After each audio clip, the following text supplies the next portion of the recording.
Hello, everyone. It is Saturday. How we doing?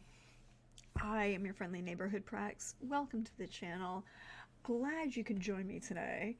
Um, it is the last Saturday of the month, which means we are going to be talking about our community read-along books in the second half of the session. But we're also going to talk about the other books that I read this week that were just, generic books I read this week.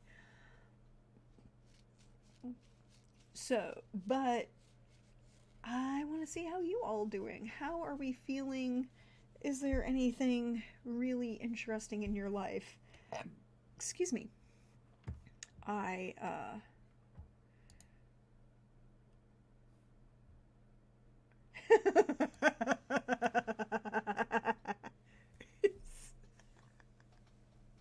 Fuck you, Pope.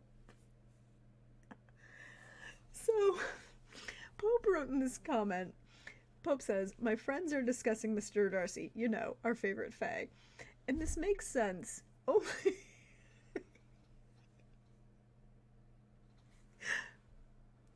Sorry, I can't. I'm gonna keep laughing. I'm gonna stop.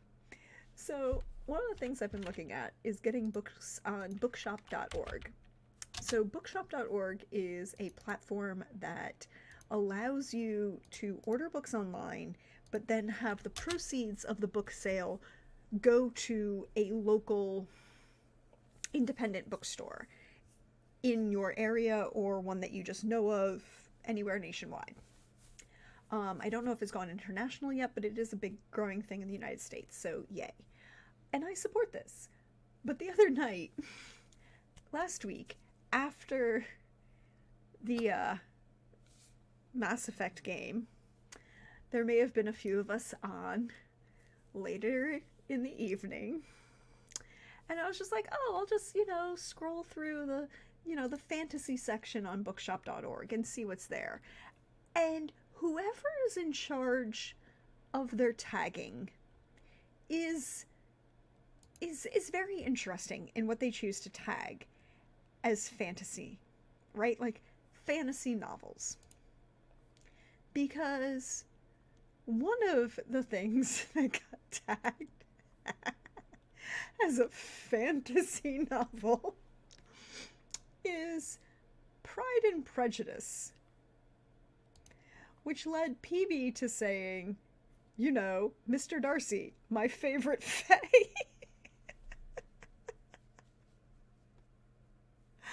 And I'm just like, now all I can picture is Colin Firth coming out of the lake in the BBC miniseries Pride and Prejudice in that lawn, wet shirt and being like, oh yeah, he's a Fae with ears. Just go with it.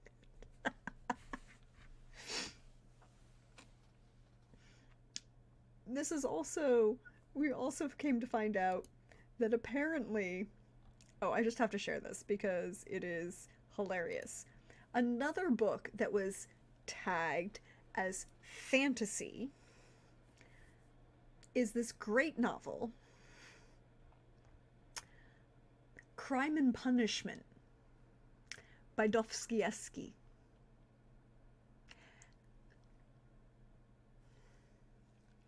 Bookshops.org, I think you have a small, just a small problem with your tagging system.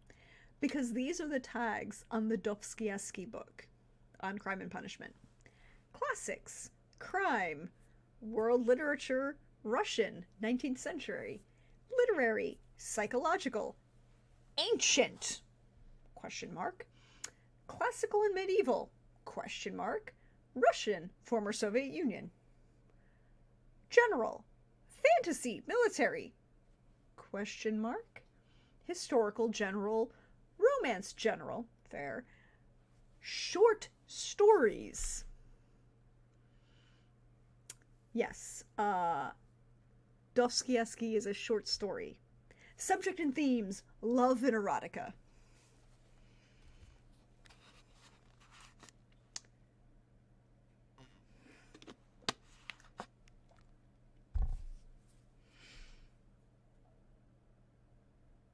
I just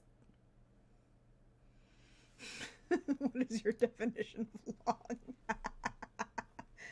Right? Like, if Crime and Punishment is short stories, what is your definition of long? For those of you who don't remember the line, it's to not read Dostoevsky is a crime. To read Dostoevsky is the punishment. It's just, but yes, I might need to design a shirt that says, Mr. Darcy, my favorite fae. And have it. Oh, I was gonna show you guys. By the way, I do have merch. There is a merch store. It's right here. You can check it out. It, has some interesting things on it right now, including I'm tired of being fucking evil from our, Vampire the Masquerade game over on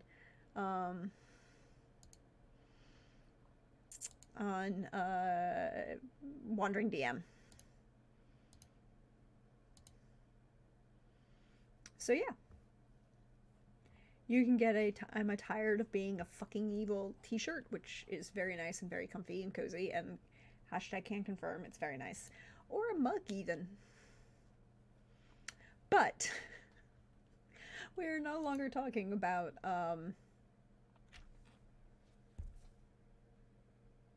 Mr. Darcy, our favorite fae. We are instead going to be talking about the 2 books I read for this week that were just general books that I read for this week, which is Stone Maidens by Lloyd Devereaux Richards and Hall of Smoke by H.M. Long. So we're going to start with Stone Maidens. So you may have seen this poking around Instagram or TikTok or whatever. He wrote this book, I believe, in 2011, 2012. When is it originally published? 2012. So this book was first published in 2012. And then in 2023, his daughter posted a TikTok reel that went on Instagram and went viral. And it sold so many copies, basically just saying, hey, my 75-year-old dad wrote a book, you should go read it. And a lot of people read it and really, really liked it. And then they're like, oh, well, we should. So it got picked up for traditional publishing, and then additionally got the second book in the series published, which is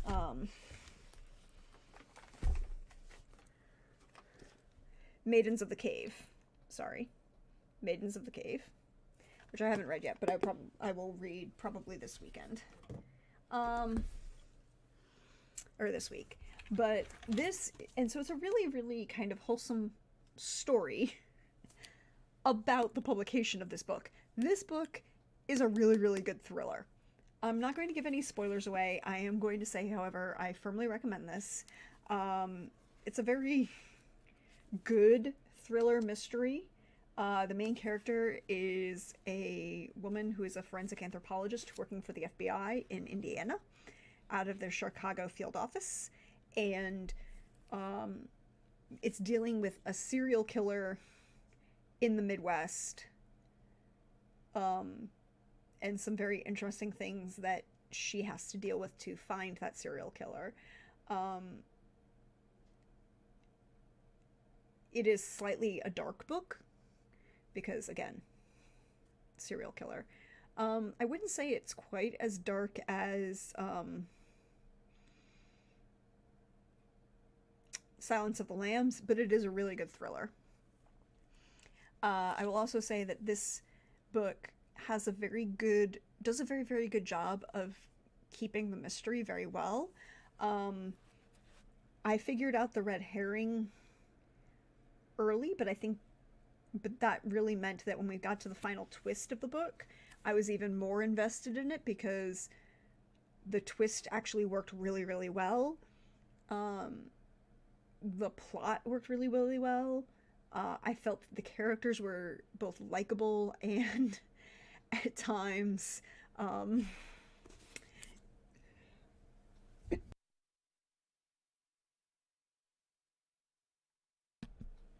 at times really unlikable, like you want to scream at them, but in the right kind of way. None of the choices that were made in this book were made because you were stupid characters having to make a choice for a plot reason. There's an actual, like, sound, logical progression for every decision that each of the characters make that makes a lot of sense. I felt that the female lead character was realistic, well written.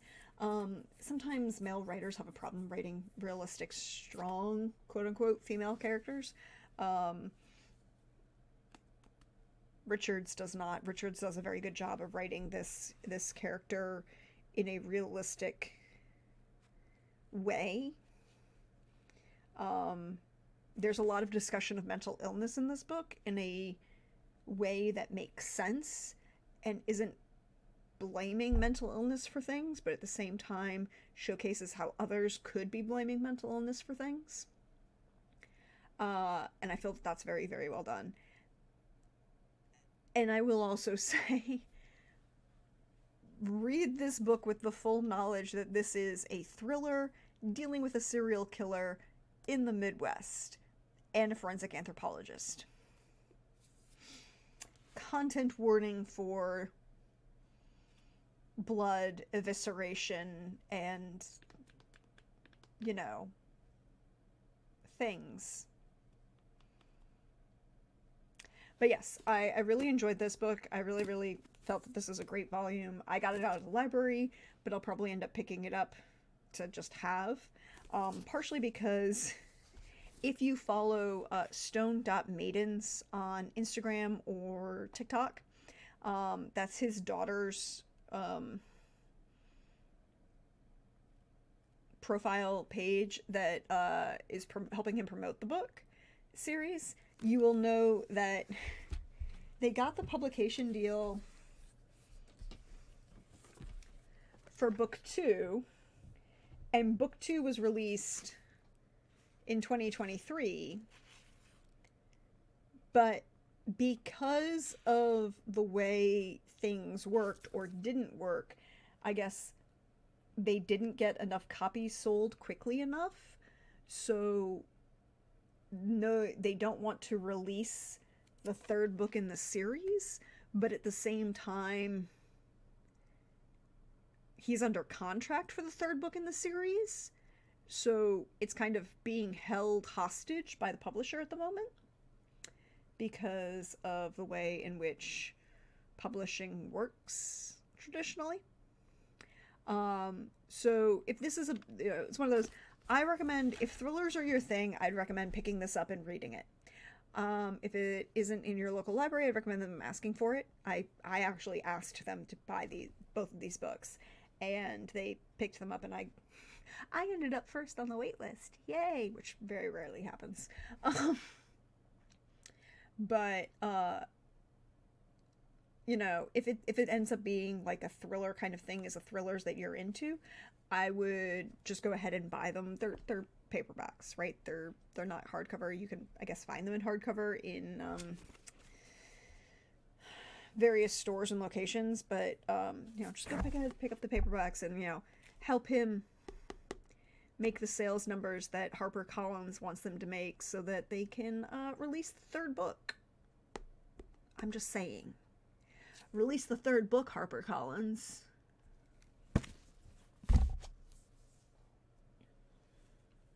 But the takeaway is, yes, read this book. Yes, enjoy Stone Maidens. I'm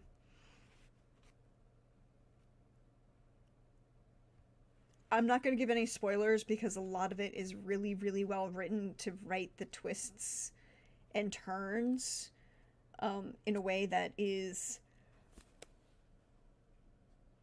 excuse me, organic and draws you really into the text. So I will give you the back of the book blurb, however. Content warning for serial killer. A serial killer is strangling young women and dumping their lifeless bodies in the steep forested ravines of southern Indiana. With each corpse, he leaves a calling card, a stone figurine wedged deep inside the victim's throat. The police have never seen anything like it, but FBI forensic anthropologist Christine Prusik has. In fact, it's a ritual she knows all too well. Years ago, she was a naive young researcher doing fieldwork in Papua New Guinea when she was attacked by tribesmen who placed carved stones inside the bodies of their dead. Prusik barely escaped with her life, and a nasty scar from the wound intended to house her own death charm. Is it a grisly coincidence, or is someone sending her a message? Now she must find the killer before he finds her, and finally completes the deadly ritual begun in a distant jungle so long ago. Definitely a really great read. Strongly, strongly recommend. Go read this book. Go read this book. Go read this book. Go read this book. Yes. Nope. Water.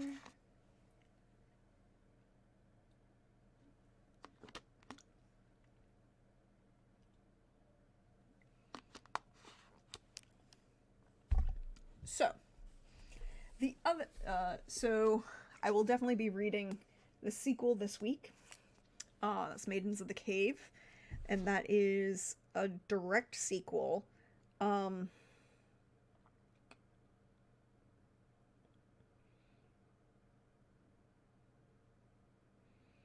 I cannot read you the blurb on the back of this book. Well, no, I can. I can write this. I can read you this. Forensic anthropologist Christine Prusik has a knack for solving the most unusual cases, and for bending the rules in the process. When bodies of young women start appearing in the caves of Indiana and Illinois, Christine immediately jumps into action.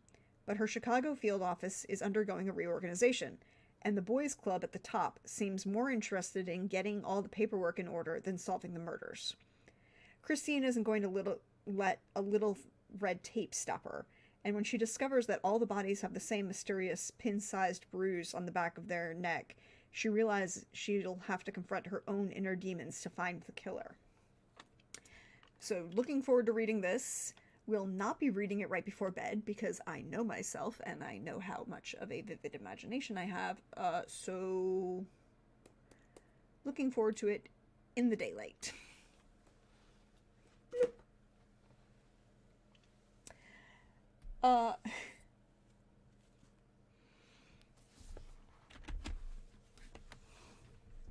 So last week I told you all that I went to Barnes & Noble and I had a couple gift cards, and I was like, I'm going to go to Barnes & Noble for Valentine's Day and get a couple things for myself because I still had some gift cards, and I was like, that's what I'm going to do, right? Like, that's what I'm going to do. And one of those books I got was Hall of Smoke by H.M. Long, and we all agreed that this cover is just dope as hell, right? Like, the main character is a woman, and she's got this badass battle axe and this whole owl motif going on. Dope as hell.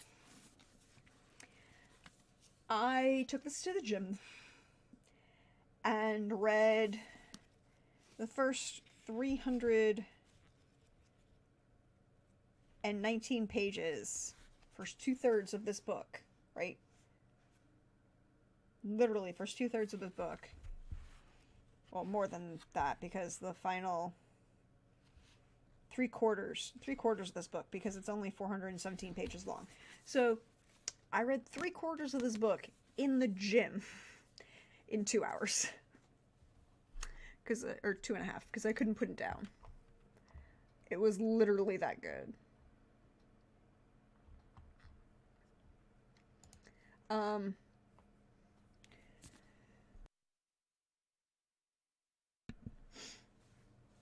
And this book is a very interesting fantasy. It's a very historical feeling fantasy. It's set in a very fictional world. The characters are this group, the characters and the cultures and the nationalities are all supposed to be very fictional. But if you have any understanding of history, you can see where this is drawn on very obvious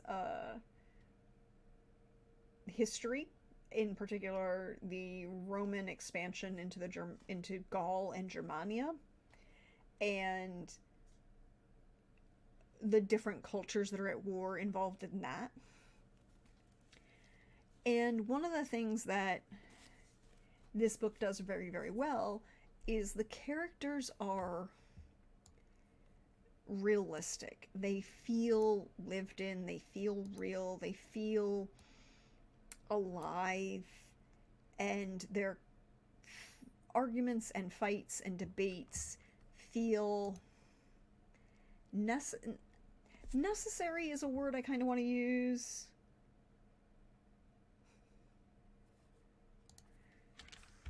Have a good one, Crit.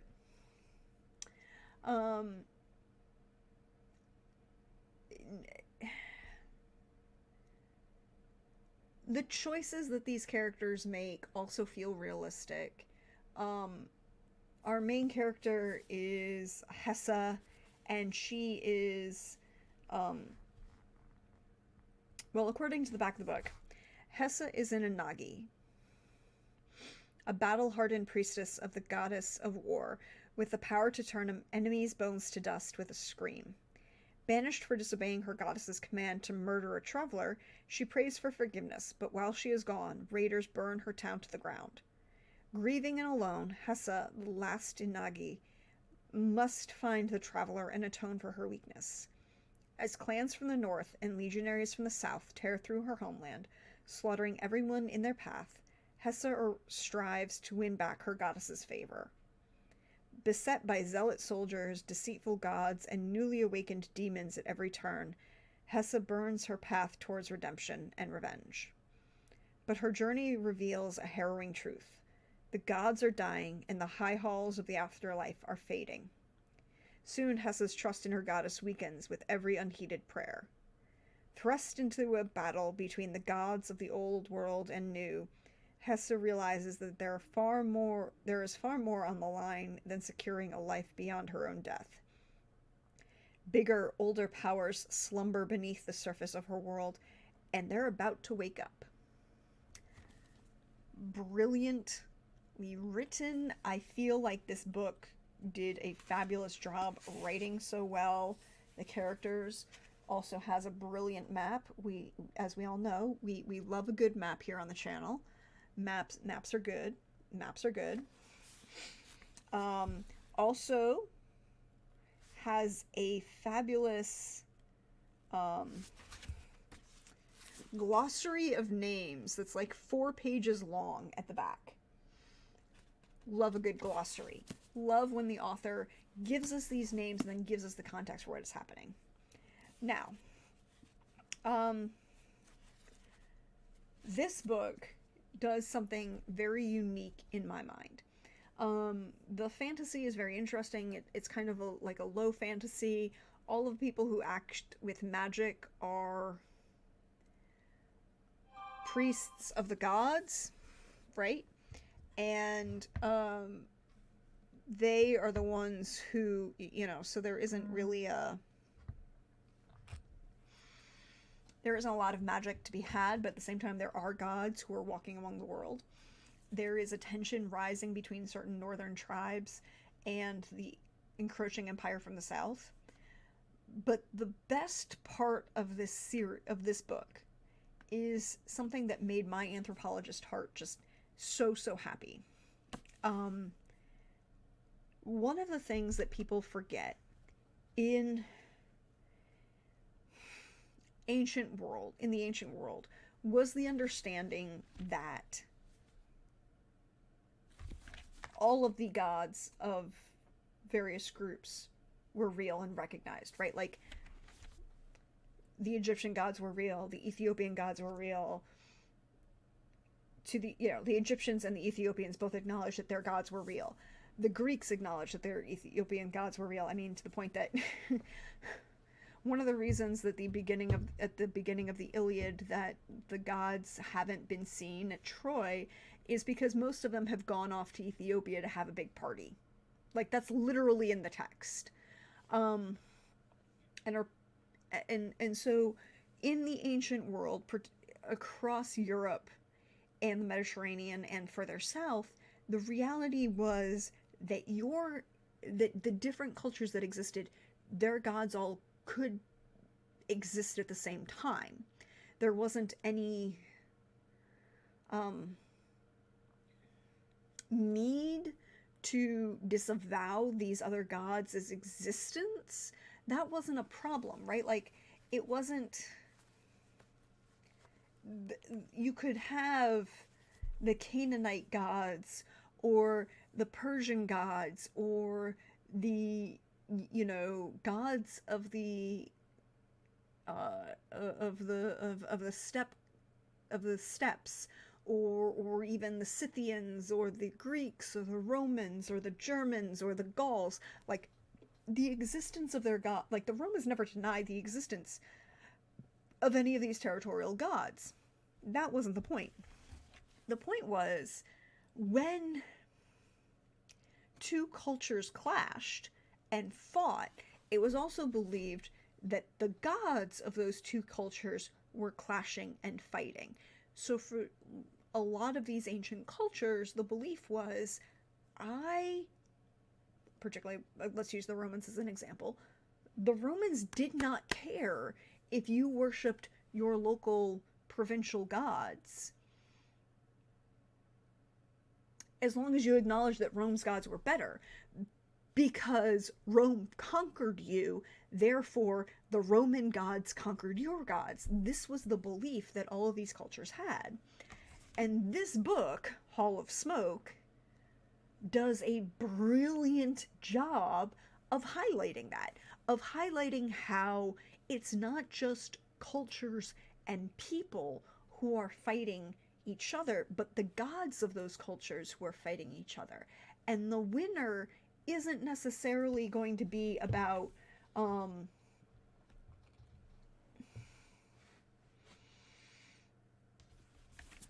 it isn't going to be about the culture winning, although that's important. It's also about the gods winning.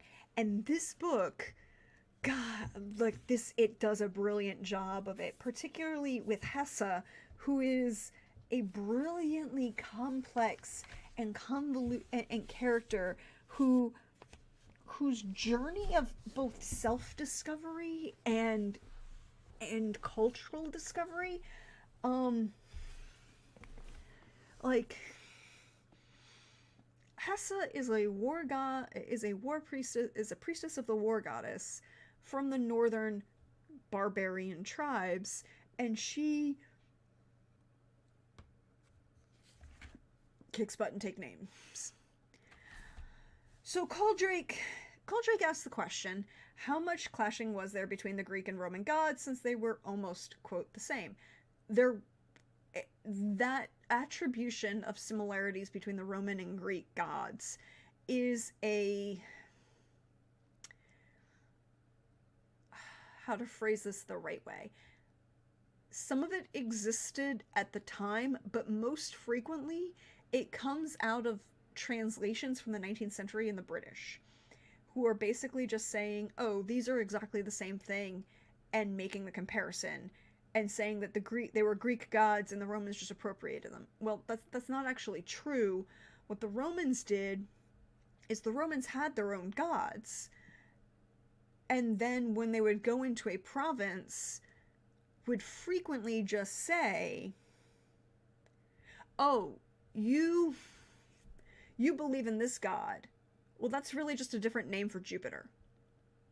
You can keep worshipping this low-level version of Jupiter, and just as long as you acknowledge that Jupiter is better. Or that the emperor is actually a god and give due alms and retribution to him. A lot of this attribution of comparison between the Greek and Romans did exist, but that's also because you have to remember that there's the tradition that Rome is founded by Trojan refugees, right? Like, the story of Virgil's Aeneid is about the mythical founding of Rome and proving a lineage for Caesar Augustus back to the Prince of Troy, who are also Greeks or Greek affiliates, right? Like, so there's this tradition, but then there's also gods who are very, very different. Like Mars and Ares should never be conflated. Mars is Mars is an agrarian war god. It's a very, very different ideology than Ares.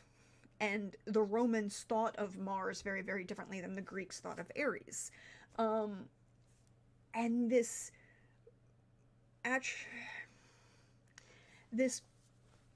making the two equal really comes out of the 19th century, and particularly the Victorians, and this push of everyone should study the Greeks and the Romans, but they don't actually want you to study the Greeks and the Romans as they actually were. They want you to study them as a bunch of English Brits attribute them.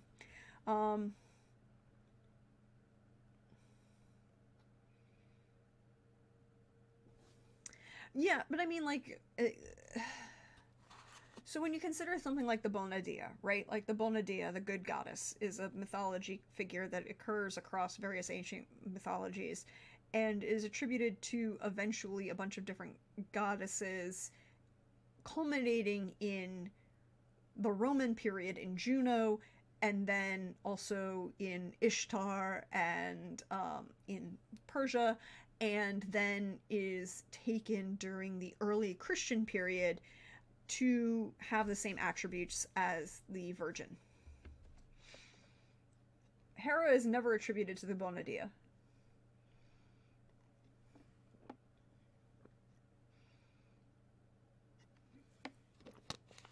Because Hera doesn't have the same qualities as the Bona Dea.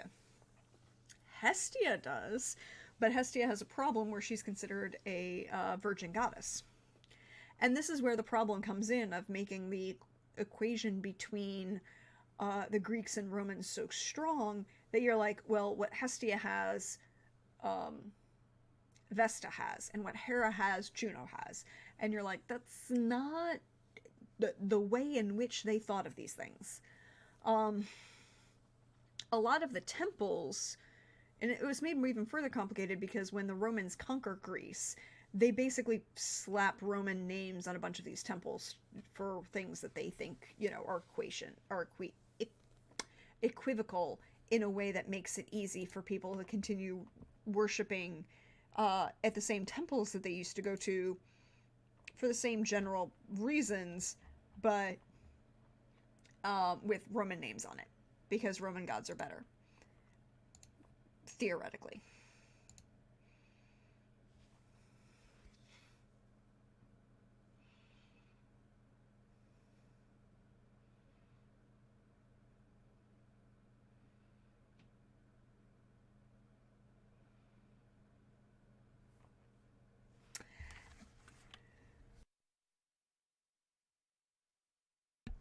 But this book does a brilliant job of highlighting the complexities of what happens when cultures and therefore gods fight, and what happens when gods lose. And it's so brilliantly written. And Hesta is such a brilliantly complex character because at the beginning of the book, she is firmly convinced. She's been raised as a priestess of Ennagan. Hold on. I should look at the pronunciation guide in the back of the book because it's there.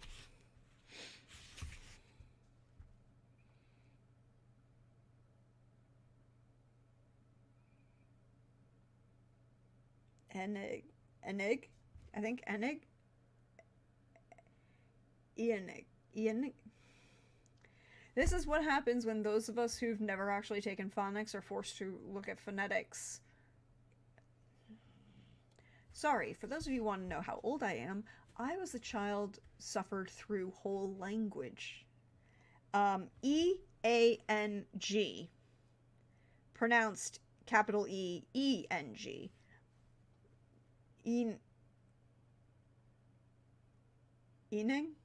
Enig? Could be either. I should go find the author and ask her. But, she is... the main character, Hessa, has been devoted to this goddess her entire life. She was sent to live in, like, the halls of smoke, which is what they call, I guess, the temple dedication area, where both men and women could be dedicated to this goddess in this way. And because she had a presentation of certain type of magic, literally she could light somebody on fire from internal, because, like, she can control Enig's flame, which is, or fire, Enig's fire is what she says. And because, you know, but also could just scream and like turn a person's bones to dust. But she is a badass fighter, and it reads very much like a Germanic or Gallic tribe in the north who is dealing with a particular god, and she's been devoted to this god her entire life, and something has happened where she loses her god's favor because she doesn't do something. But at the same time, she knows that she really shouldn't have done that action. So, in spoiler alert, because it's on the back of the book, there's a vision. The high priestess says, you have to kill this particular person with this particular description when you see them. And she doesn't. And the reason she doesn't is because that person approaches the Hall of Smoke under guest rights. So on one hand, cannot violate guest rights. On the other hand, she directly disobeys her goddess, and goes on this journey, like, goes to try and seek redemption and everything else in the mountains, and that's when her village is attacked and decimated, like, utterly, totally destroyed. And her response is, I have to deal with this issue and kill this person because otherwise more bad things will happen. And this is her quest to deal with the issues. And as she goes on this quest, she finds out more about the way in which the gods interact with humans, what they're actually dealing with, the war between the gods, but also the encroaching empire from the south, and which is just a Roman Empire, including, their gods and how they're doing things. And so this book is so well done in a way that's like, yes, this is a fantasy novel. This is not historical fiction. But I can see, as a classicist and an anthropologist and a linguist, where the author H.M. Long got their inspiration and how they wanted to deal with these things. So it's a very interesting depiction of, like, one of these northern tribes and then the encroaching empire from the south. But one of my favorite lines. So as you know, I do not give spoilers for beyond the first 100 pages, and I'm not going to give any major spoilers, but there was a quote that I wanted to share with you all.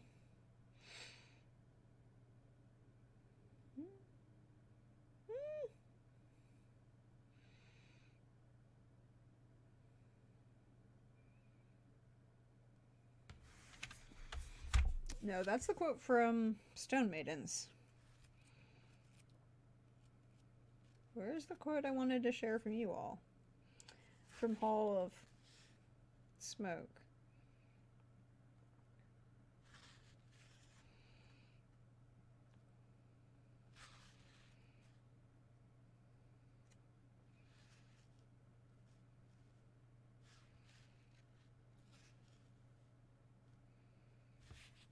Dang it. I can't find it now.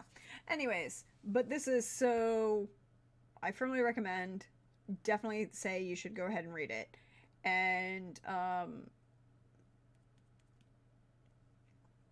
I am going to look forward to reading the sequel, which is Temple of No God. Which Now that I have finished book 1, Hall of Smoke, I understand the title of this book. But this is an underrepresented gem. Oh, no.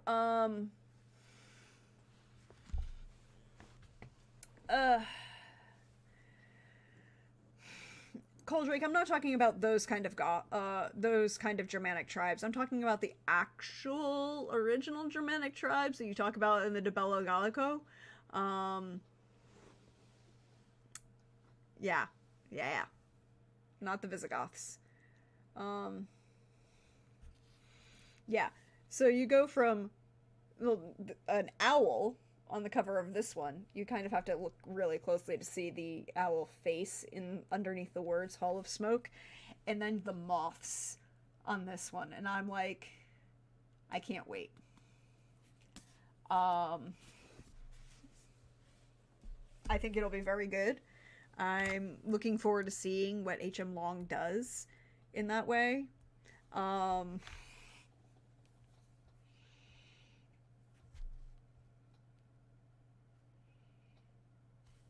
So there's that.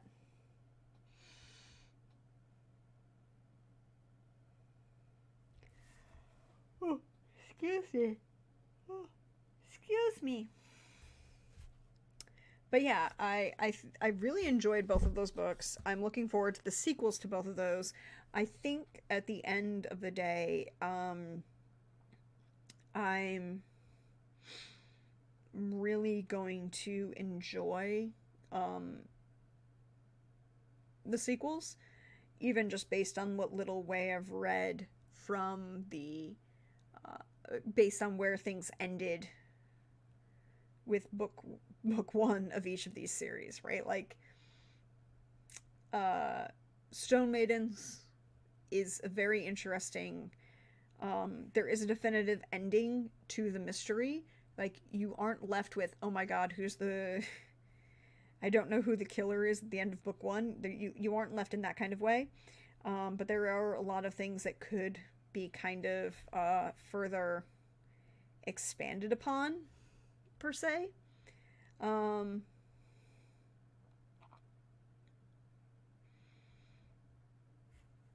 But that's not the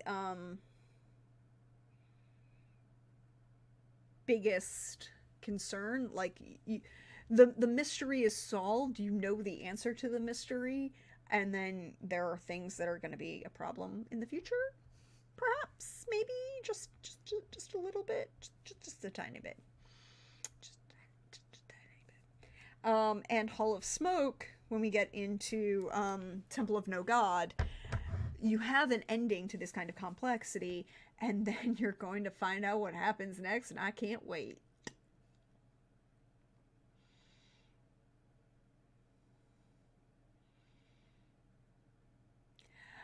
So, Coldrake asks, do books that are semi-based on actual history, like Hall of Smoke, versus total fantasy, like the Dangerous series, do the almost historical ones give more enjoyment because of the history?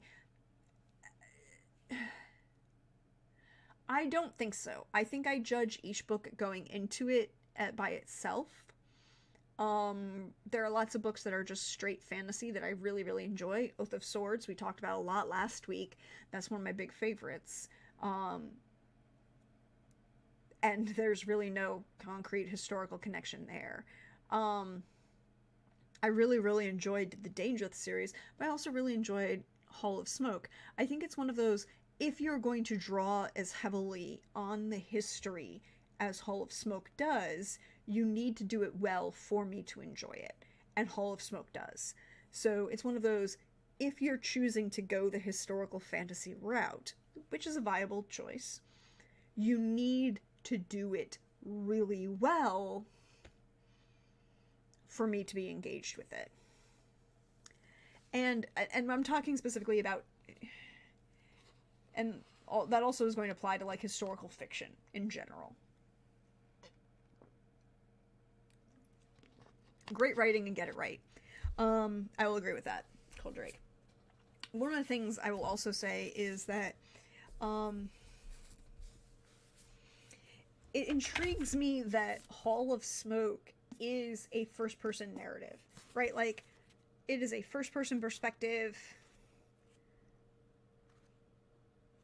flawed narrator, because Hessa doesn't know a lot at the beginning of the book. Hessa has grown up in the backwoods and really has no clear understanding of a lot of things. But because of that, what she does, when you go on this journey with her, and the experience that she takes kind of leads to some very interesting understanding of life.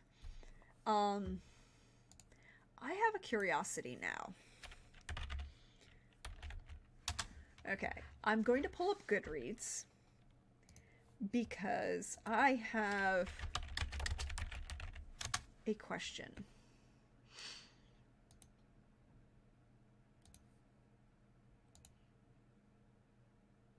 Okay, so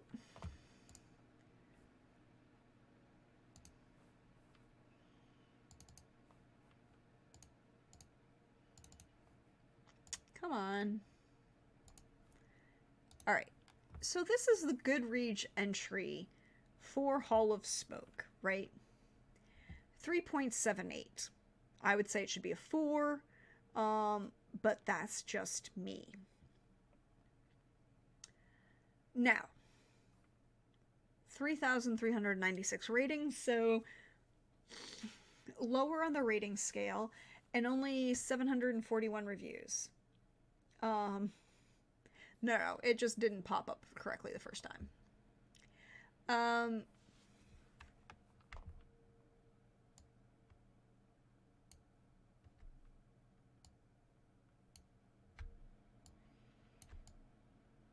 Okay. So, looking at this, right, I came across something on YouTube. Well, yes, I'm very intrigued by this. So I came across something on YouTube in the quote-unquote booktube community, because I kind of lurk in a lot of these book reviewer communities, you know, on YouTube and on Instagram, not on TikTok because I don't go on that platform. And one of the things that people kept talking about is anything rated less than 3.8, or really less than, if it was rated less than 3.5, was a bad rating. And I'm like, Goodreads is a 5, right? Like a 5-star tier rating system. And one of the things that gets to me is, what is your rating? How are you skewing the numbers if 3.5 is bad, when according to like just the bell curve, 3.5 should be average, right? Like, then there are people who are saying anything less than a 4 they wouldn't read. Okay, so you're skewing all of your, then is all of the books you ever read a 5 or a 4? Because that seems to skew on the other side, right? Like, that seems to be like saying that if 5 is the top end, you should have very, very few of those. Not, oh my god, I've read 250 books this year and 150 of them were 5-star reads. Like, are they really, or are you just skewing the numbers? Okay, so Hall of Smoke. So let's look at this, right? Like, this is the breakdown. 854 5-star reviews. 25% of the reviews or ratings on Goodreads for this book are 5 stars.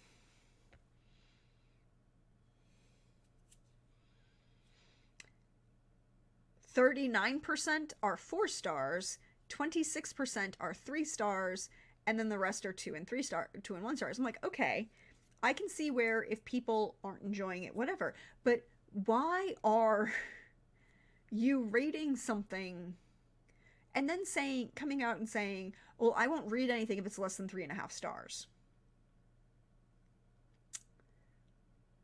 Okay, but consider that Goodreads is an aggregate, right? Like it's just a pure average or grade aggregate.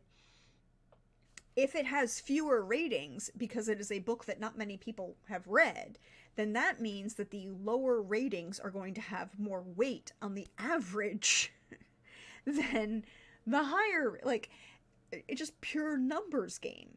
And the fact that people are like, oh, well, I only read books that are reviewed on Goodreads that are above a 3.7. And you're like, well, maybe the people who are reviewing it wasn't a book for them. Maybe it's... And that's why I feel so bad for books like this, because publishers have started getting into this game of looking at Goodreads and going, well, the Goodreads ratings are going to adjust, like, how many books we buy. And then you're like, or if we pick up a book or we sell a book.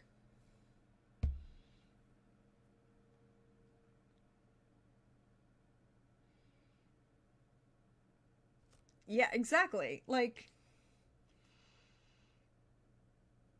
so Coldrake is looking at pure numbers, right? Like, we are looking at the pure number of ratings, which is, he's rounding up to 3,400, which is actually 3,396. So adding 4 reviews isn't bad to round up.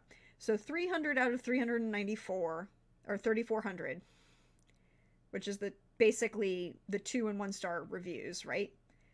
Is 3 out of 34, which is 1 out of 10. Which is a little over 10%. I mean, it's 11%, right? Because 3 into 33 is 11. It's 11%. Didn't like it that much, and that skews the entire book rating system. Exactly. And you're just like, but what about books that are neither good nor bad? Right? Like, there are books that you just are like, it's a book, I read it, it's okay. So does that mean that it's okay is now a 4?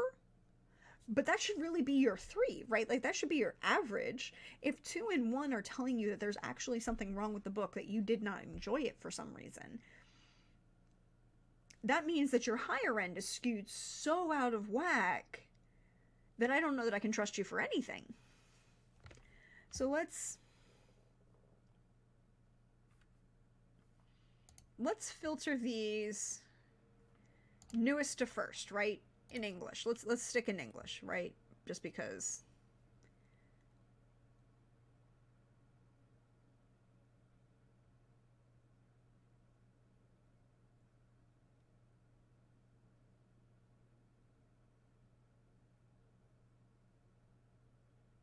Yeah, exactly. Okay. So Faison says, oh, my friend had a few viral TikToks go about our D&D game. Who had a few viral TikToks about our D&D game is also seeing some good viewership for his videos about his novels, which I'm happy to see. One of his older small press ones, they sold out and are trying to get him more. That's great, Faye. Give us title information. We need to know. We need to know what book this is. Drop a link in chat. Share.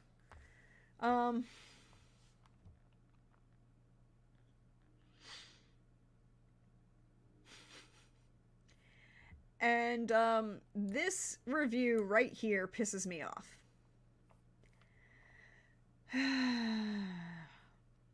This story is a Viking river of loss, pain, and the will to fight on. Well written in an age of Norse, like the journey of a female warrior tracking her redemption across long distances to subdue her duty of vengeance. If you like John Gwynne fantasy but with a little shorter, check out H.M. Long, Hall of Smoke. This is someone who does not know history. Hi. No, it's not. Because I want to point something out to you here. The Romans are separated from the Norse by 1,000 fucking years.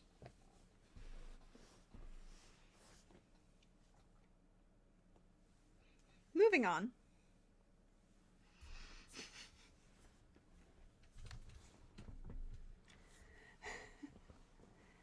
Exactly. He churned out lame reviews, or is very much, or, well, he's technically an author, so whatever. But it's very much a case of, oh, it's a girl with a battle axe, so they must be Norse. No. There are other civilizations.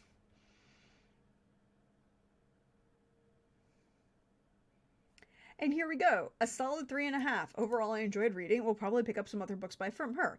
So this is a 3.5 review. But if you look at people who talk about this on Instagram or on YouTube, a 3.5, means that they didn't like the book.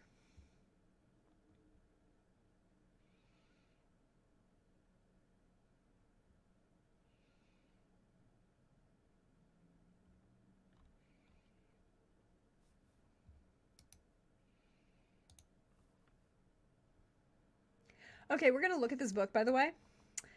Roundabout. Oh, cool. An improvisational fiction. So Faye says, I know we talked about creative constraints and how helpful they can be, Prax, and this is one of his, is sort of an epitome of that. He's not the first to do it, but he wrote this one without ever using the letter E, except in his name on the cover. Which, fair, but he still, blacked it out, which I give credit for. This is a really great cover. Ovid Doolin works as an assistant accountant for a multinational corporation and is supporting a family of 4. But abruptly, on his 49th birthday, Ovid runs away from his daily work and his loving family to go on a road trip. Struck by inspiration, Ovid knows that an author is writing about him and will do anything to avoid acting as a protagonist of a book. But this author will not abandon his pursuit and vows to punish Ovid for his wayward protagonist. Okay, first of all, love it. Second of all, props for even avoiding the letter E in the synopsis.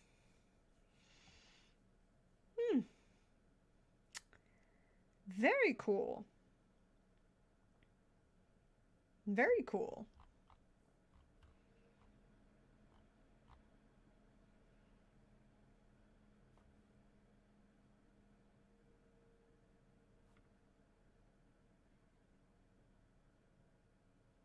What?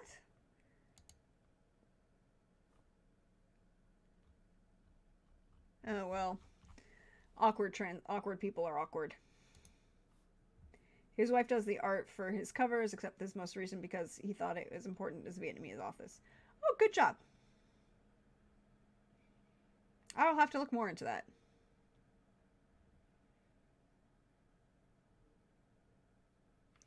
See, now here's the answer. It's a 3-star review. I'm disappointed that I didn't really like this as much as I wanted to, especially as the first book I picked up for the new year. I so dearly wanted to be a more patient reader this year and leave my more ungracious tendencies behind. Okay, wait, what? There really wasn't anything bad about this novel. It just really didn't engage me much. Okay.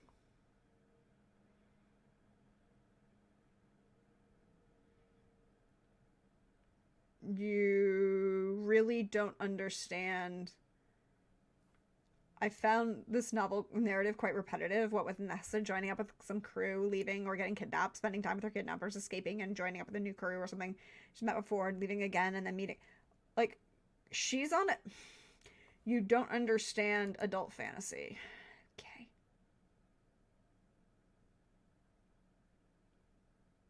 Interesting. The only answer is read, but doesn't include the stars, which I appreciate. Oh, look! Someone actually... Oh, except they added the Nordic. But they recognize that it's Norman and Celtic, Picts and Scots, and which, not really, but okay.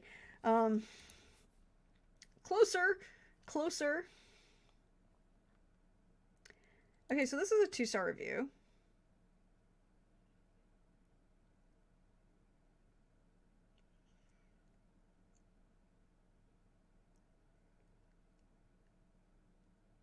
My take on the actual synopsis. Sanctuary to a man the goddess tells her to kill. When he goes back from the village, was slaughtered, and she's taken as an enemy clan. I feel like it was the man did this to her people. She hunts him down with her goddess's help, finds out secrets along the way. The gods may not be who they say they are. First 100 pages were great. I loved how fast-paced everything was going, and I loved how much badass Hessa was. But then the pacing and story took a nosedive, I guess. I don't know that I felt that. Well, no, they did read the whole thing.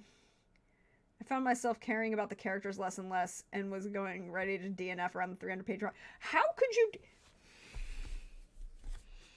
Okay. So, the 300-page mark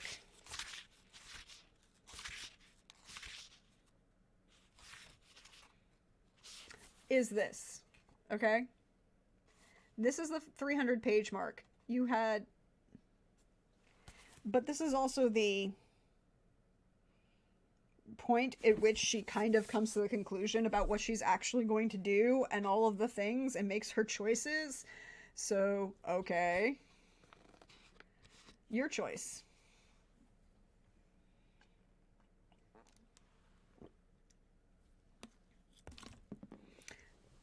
So, like, this continues my... Like, I will 4.5 stars, but I loved it and can't wait to read the next. Okay, so your answer is you have to defend giving a book a 4.5 as, oh, but I still loved it. Why? It's a 5-star system. You can say a 4.5 is really, really good, right? Like, that's a 95. Everybody.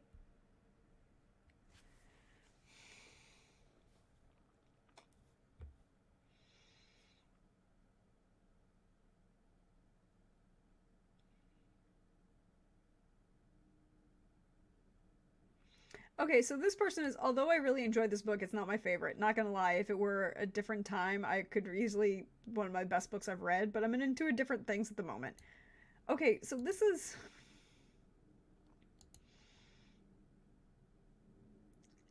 This is where we get into the point of where I say that Goodreads really does suffer from the fact that there is no structured request for how a review is to be structured or talked about, because it's just giving, well, I'm reading different things at the moment, so I'm going to downgrade this book.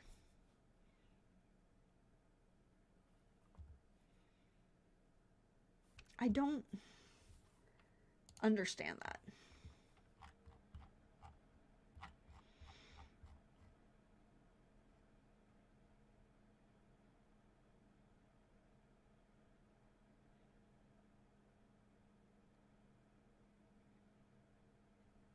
Okay, so apparently there are 4 books in this series. I have book 2, so you go from Hall of Smoke to Temple of No God to Barrow of Winter to Pillar of Ash, which gets, you go from 3.78 to 4 on 708 reviews. 376 gets you to 4.06. 4.41 on 80. Like, this tells me that fewer people are reading the series and reviewing it, but more people like the series as they continue with it. Okay. There are 4 quotes. What quotes are we given?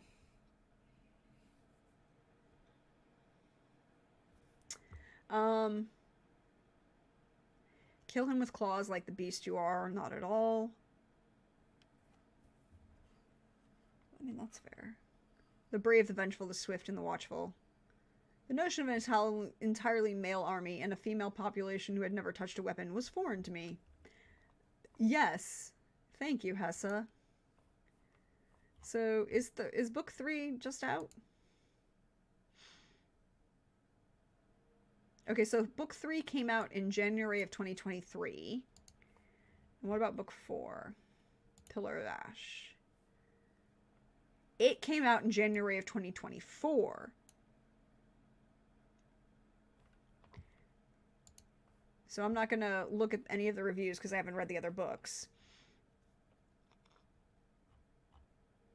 but I feel like Goodreads, and one a year for, not for nothing, one a year for fantasy novels is really good.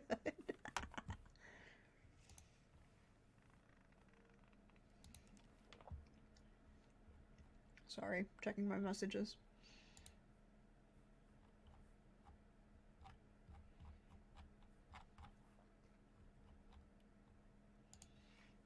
So I'm like, okay. Well, I am looking forward to reading book two next week, and that's Temple of No God. And then we'll probably look for the other two in the near future to finish the series. But it is now 10 o'clock, and I feel like this is the perfect time to take a little break, to stretch, bio, refresh, and get myself some more water because I need some. And at the same time, when we come back, we're going to be talking about the two books that we read for the community read, The Alexandria Link by Steve Berry and Golden Sun by Pierce Brown. And that will be spoiler discussions. There will be spoilers in the second part of today. So I'll see you. Stretch, bio, refresh, take all of those good things, and I will see you all in a little bit.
Hello, everyone. Sorry about that. I had to take the dog out, and at 16 she takes precedent, and we all defer to her timeline with the dog. Hey, PB, welcome in. We are into the second half of this shenaniganry, where we're going to be talking about this month's community reads, and my hair looks a fright. Isn't it a good thing that I'm just going to put it up? Or just shake it. It's fine. So, we're going to talk about, first, the second Cotton Malone book by Steve Berry, The Alexandria Link. And I am just going to put the spoiler tag up. Spoilers will be happening for this book for everybody who read along.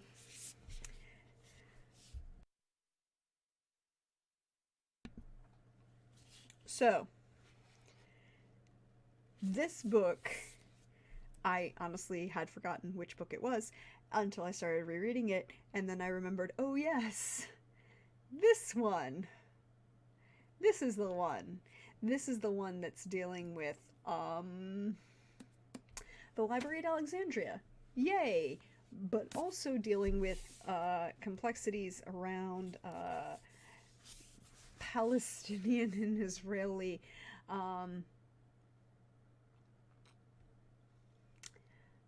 life,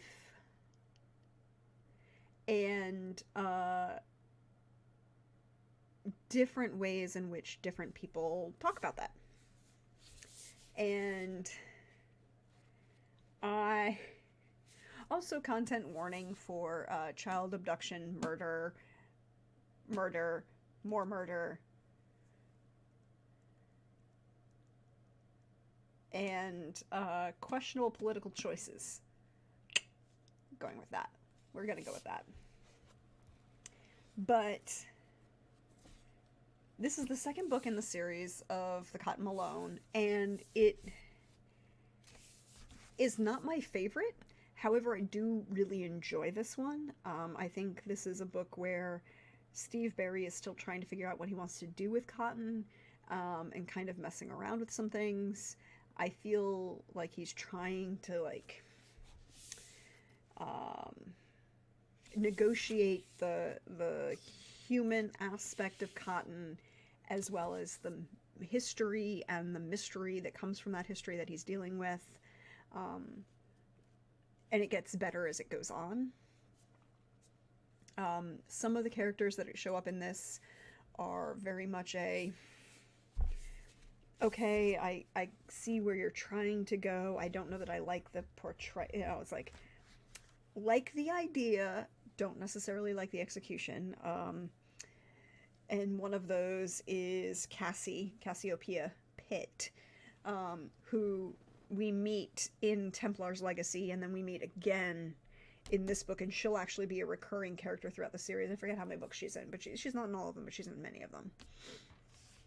And I see what you're trying to do with her, and I think that he doesn't quite succeed in the second book, but he definitely is going to get much better in the later books, with Cassie.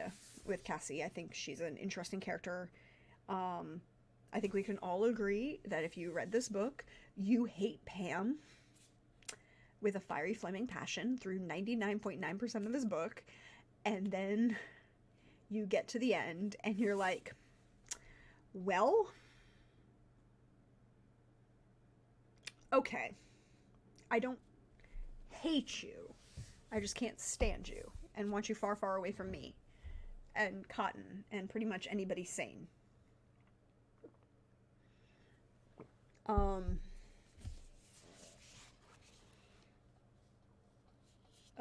My favorite character is still,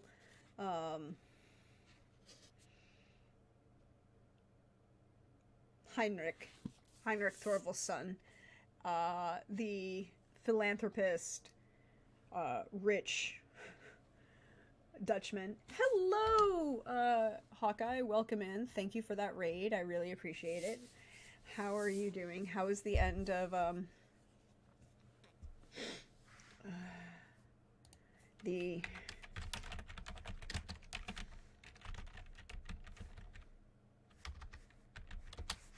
wrestling? But this one I feel did a very good job of kind of beginning to flesh out where the overarching plot of this series is going to go, right? Like, because you're changing so much world state every time you solve one of these mysteries. 5-star match to complete the night. Kudos. Much with the kudos. The, because the Templars revealing themselves, what happens with the Library of Alexandria, although it doesn't end up being revealed, all of these things kind of like change the world state, and you need to see balance that. And I think Steve Berry is slowly, this is the book where he's experimenting with that, and I think the later books do it better, but he's starting to see what's going to happen here. I also... This firmed up my opinion that Gary, Cotton's son, is 100% one of my favorite characters. Like, full on, this kid, man, this kid is... Aw, he's so cool. But I did enjoy this book, and I do enjoy the mystery that comes out of this book. I will acknowledge that right now it's kind of a hard read, for a variety of reasons. And I think that it does discussion of those topics very well, with a lot of thought and grace and intentionality. It treats a lot of this subject matter very well, and much more importantly, as highlighted in the prologue of this book, it puts a lot of the onus for the original problems that come out of Palestine on the right people, i.e. the English. And the English's and Britain's just fuck off mentality in 1948, and what they did to not make things better in 1948, that we are still dealing with the fallout from. I see a lot of how this kind of portrayal is intriguing, and I see that the adventure in this book is done really, really well. Cotton is a character who I do enjoy, but now he's growing in complexity, and I like that. I think he's becoming a more interesting character. Heinrich is dope as fuck. All hail an old Jewish businessman, Dutchman. Very cool. Stephanie Nels re-solidifies her identity as a very interesting figure, and balancing the story in the political sphere that we're dealing with, right? Like, because a lot of this comes into play with how American politics and Western politics are playing out in various regions, and how what they want kind of is manipulated. I do love the way in which the author Steve Berry addresses the history. Like, if you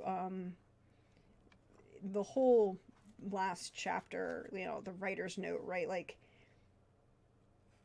that's all about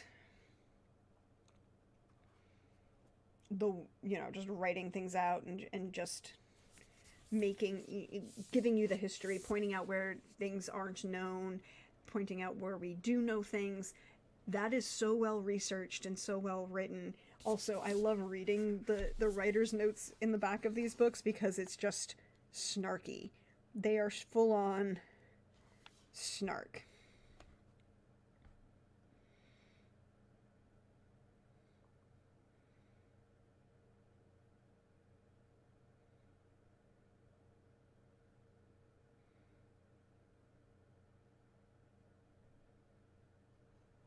And that these are such an interesting read. And I love how he cites all of his sources so that you can go back and look at the history and read where he's talking about and see where he's, you know, putting together questions that he doesn't really have answers for, but he's going to answer with a fiction, and how all of that kind of spreads out into a wider understanding of the novel. And now I have a question, because I'm going to continue, like, we are going to continue to read them. That's all perfectly fine.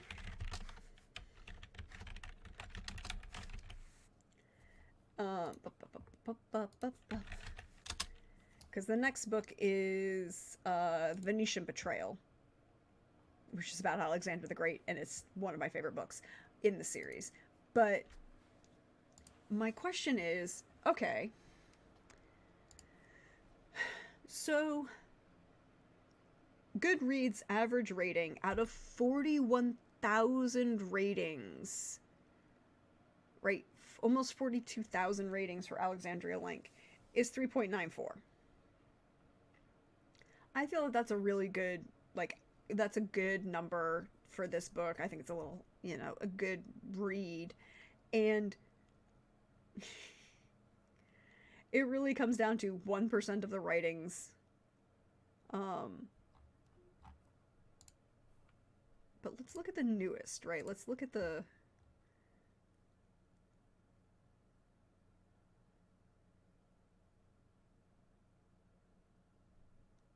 Yeah. Just looking at the, like, most of these are...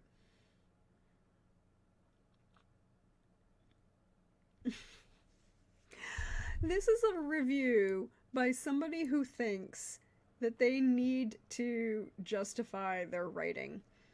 I enjoyed the plot, but the conspiracy behind it is paper thin and no serious scholar takes it seriously. No, you're not supposed to. This is fiction. Like, he's not trying to convince you that this is what really happened. He is writing fiction.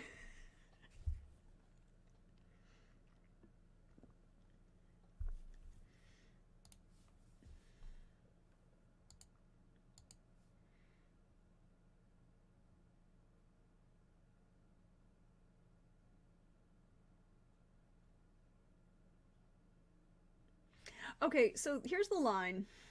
However, despite its brilliance, a spoiler must be revealed. The revelation about the protagonist's son not being biologically related was a disappointment.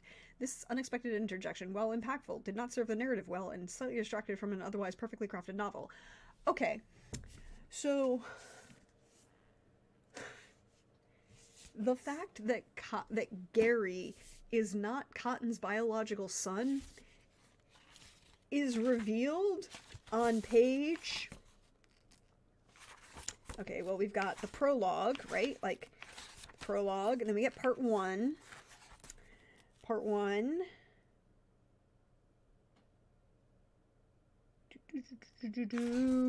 Where's the line?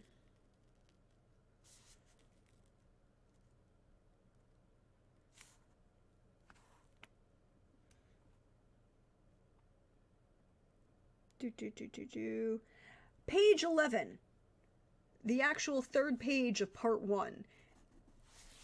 And it has major implications about the plot because it has major portions to the tension about between Cotton and his ex-wife, Pam. Also, apparently the spoiler tag did not carry over, so I will pull that back up. But I would like I would like to I would like to again point out that this is not a revelation that's at the end of the book or distracting premise. This is on page 11, which is the third page of part 1, the first chapter after in chapter 1 after the prologue, and has everything to do to explain the tension between Cotton and his ex-wife Pam as they are trying to, the premise of the book, rescue Gary, who's been kidnapped. Because bad guys want to force Cotton to reveal information he knows about the Alexandria link. If you're saying the revelation is a disappointment, I don't... did you skip this page? This seems to be...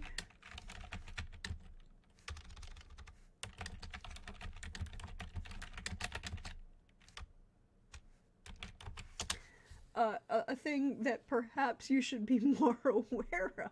Like, what? Like, I just can't. I can't. This seems like,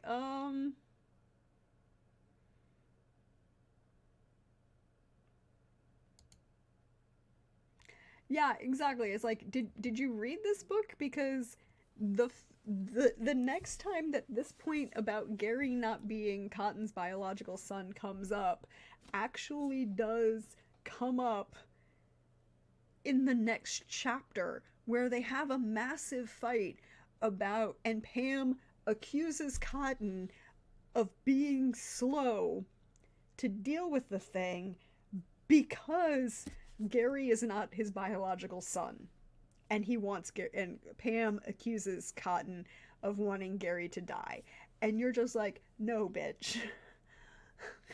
Your ex-husband, who is a trained operative, understands that he cannot make decisions in the heat of the moment because that would be a bad thing. And he's trying his best. And, like, if you... This is not shoehorned into the plot. It is a major contribution to the narrative and the relationship between Pam and Cotton. Now, the opening, I will acknowledge, like the actual prologue, the first prologue where we're back in time in 1948 and we're following George Haddad and what is going on in Palestine in 1948 is really, really good. But when we get, I will also acknowledge that when we get to chapter 1 in the beginning of Cotton's introduction, by having Pam show up and say, our son's been kidnapped, what the fuck are you going to do about it? That's a little weaker. But the rest of the book, it's just, oh my god. And it's not even like, it's a major point because Cotton is like, I'm gonna still be pissed at Pam for this shit, but Gary is my son, and I'm going to go rescue my son and save him from bad people who want to do bad things to this child. And you're just like, why? This shows you didn't read the, or if you did, you didn't understand the book. Reading comprehension, a lost art.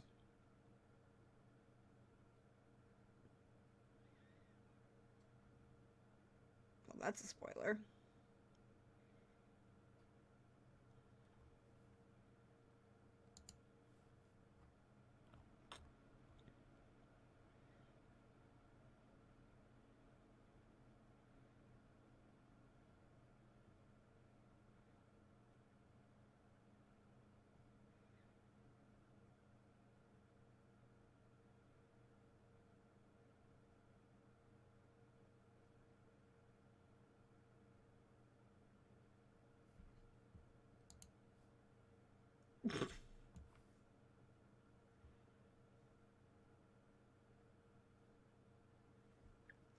So this review very much is obviously not someone who understands the premise.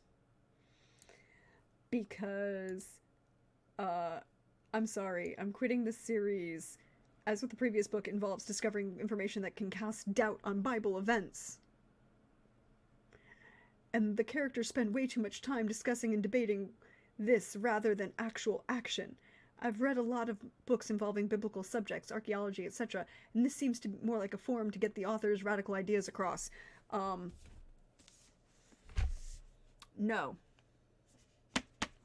No. No, no, no. Not at all.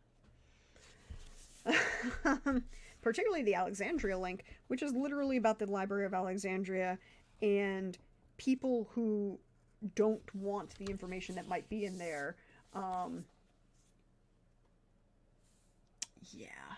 Welcome in, Leaf. I'm just here for this.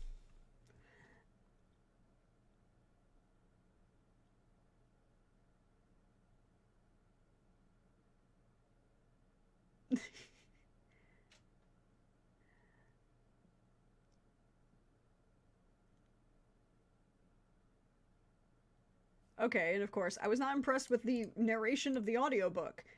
Okay, so the narration of the audiobook is the author's fault. I love looking at the reviews being like, really? Okay.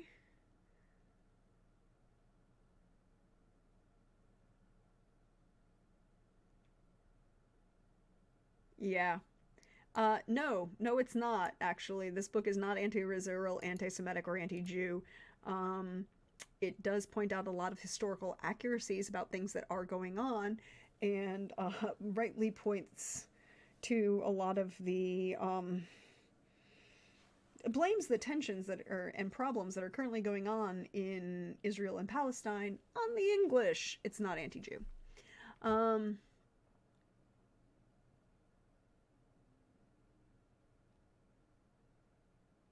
yeah, so I agree with this review. Love Steve Berry, but this was hard for me to get through. It was good, but not great. I will say that this is indeed good, but not great. And I think this really does come down to it being the second.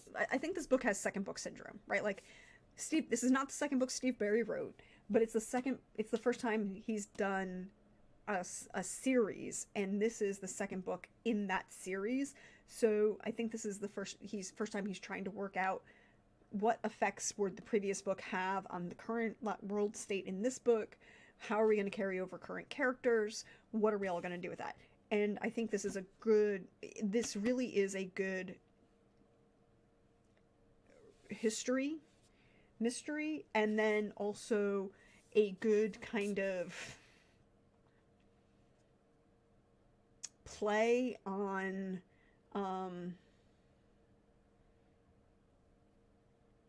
that transition, and that it will get better and better. And I love everybody who's like, it's a historical fiction of the Bible. I'm like, y'all, did you even read the book? Did you? Because one of the points about here is that the spoiler tag is up, everybody. One of the major points about this book is it's about the Library of Alexandria and whether or not there's any actual extant things that exist, and people's reactions to the fears of what might be in the library. No one at any point actually talks about the books that are in the library, and in fact, Barry does a really, really good job about highlighting about that everything bad that happens in this book, from outside peoples and, the people who kidnap his son to everybody else, is all about people who don't actually know what's in the library or what could be in the library, and want very badly to destroy the possibility of there being any possibility of finding out the answer. And instead, the point should be that the library exists, maybe, and that it has information. And so it really is interesting in that kind of sense. It's like pointing out the threat that a library has to people. And that was an interesting thing, looking at certain events that are going on across the country in the United States, how all of that could be interesting. Yeah, and a lot of the reviews on this are, well, I didn't like the audiobook narration. I'm like, okay, what did that say about the book?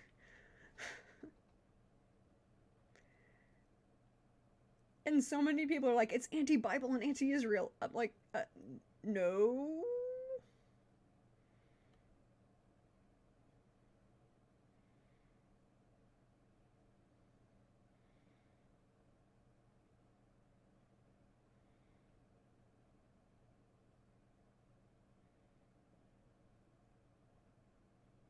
Yeah, it's weird. Also, so many people are like, I did not finish this book. I'm giving it 1 star because the narration was bad. I'm like, all right, all right.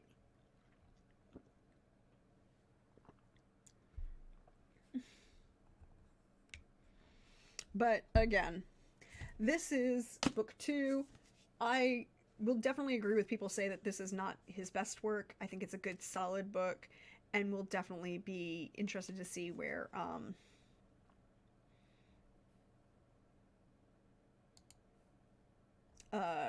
this. Well, I know where the rest of the series goes because I've read them, but I think this is a good transition point from the standalones that Steve Berry had written before, the Romanoff Prophecy, the Amber Room, and the Third Secret, which were all standalones, right? And then now he's got a character that he's going to write a sweeping um, series around, and he needs to structure how that's going to change things. So I think this is a good.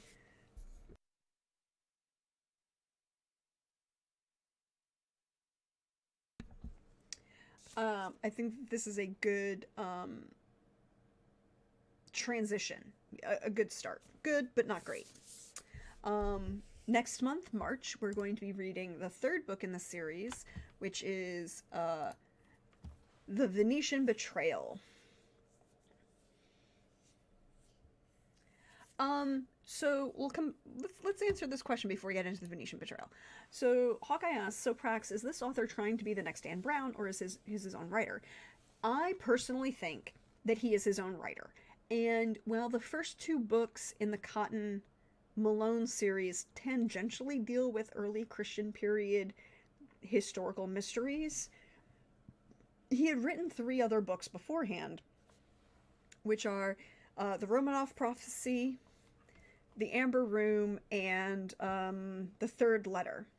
So the Romanoff Prophecy is about, you know, the Romanovs and the theory that Anastasia didn't die in the backwoods of Siberia, and that there is a living heir to the Russian imperial throne. The Amber Room is about what happened with the okay. So when the Bolsheviks come in and take over Russia, they take apart the Amber Room in the Peterhof Palace, in St. Petersburg, and there was literally a room made out of amber, and it was then taken by the Nazis and brought to Germany, and then disappeared until literally about 5 years ago when it was returned. But a lot of people are like, I think some pieces are missing. So it's about that. And then the Third Letter actually is an interesting from a Catholic's perspective, because it's about the third letter of oh god, I'm blanking on the name. The Third Secret, excuse me. The Third Secret. Is it the Third Secret? Yeah, the Third Secret, which is about Fatima, right? So there's the 3 letters that the 3 secrets that are chosen and shown to the ladies, the children at Fatima in 1917, and then the 3rd secret has never been revealed. It's supposedly kept in a letter in the Vatican. Whatever. So Steve Berry, at the back of each of his books, so then we've got the Cotton Malone series where there's the Templar Legacy, and then there's the Alexandria Link. You know, Templar Legacy is about what happened to the gold and and all of the history and everything that the Templars had in 1308 when they were declared heretics by the French government. Oh wait, but when the French king went into the temple in Paris, all of the wealth that the Templars were holding and keeping wasn't there. It had moved, it had been disappeared, so nobody knows where that went. And then the Alexandria link is about the lost Library of Alexandria, or more importantly, the pieces of the lost Library of Alexandria. But one of the things that I love so much about Steve Berry over Dan Brown is at the back of his books, he has a writer's note, right? And this writer's note is anywhere from 3 to 6 pages long. And it is almost always about the history as it's reported in each individual chapter. He cites his sources, where he's reading from, where he gets the information, what he's doing, and then he'll point out, and this is the point at which I created fiction and I have no knowledge, nobody really knows the answer. This place actually existed, but I changed it because of this reason. Or this place didn't exist, but it's based on this historical place. So Dan Brown wants to force you to have an opinion, mostly that the Vatican is bad. And Steve Berry wants to take historical mysteries that exist and provide a theoretical answer within the frame of a thriller novel or adventure novel.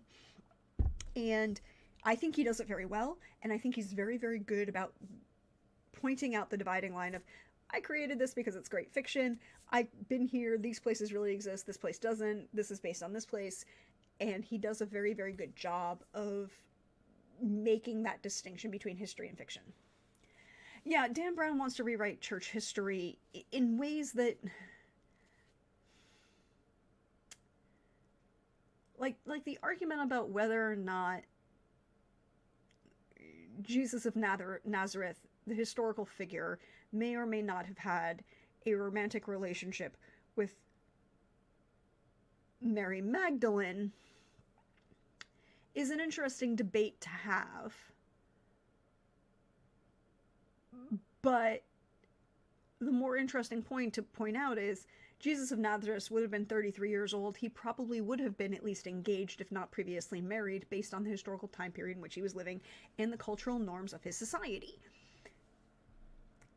But putting it on Mary Magdalene is the weird part. So I have lots of reasons why I look at every... And then, of course, I think that Dan Brown just isn't that good a writer. Like, I don't enjoy his writing. I don't find it interesting. I don't find the plot twists interesting. I don't find any of the characters very... All of the characters seem holier than thou or smarter than everybody else in the room. The characters in a Steve Berry novel feel smart, which is why they can solve these puzzles, but at the same time, they are not always invincible, right? Like, they struggle with things. In the opening of this book, Cotton's ex-wife comes to their shop in Copenhagen and leads the bad guys to him, and they fire grenade launchers at his bookstore. Like, this is not...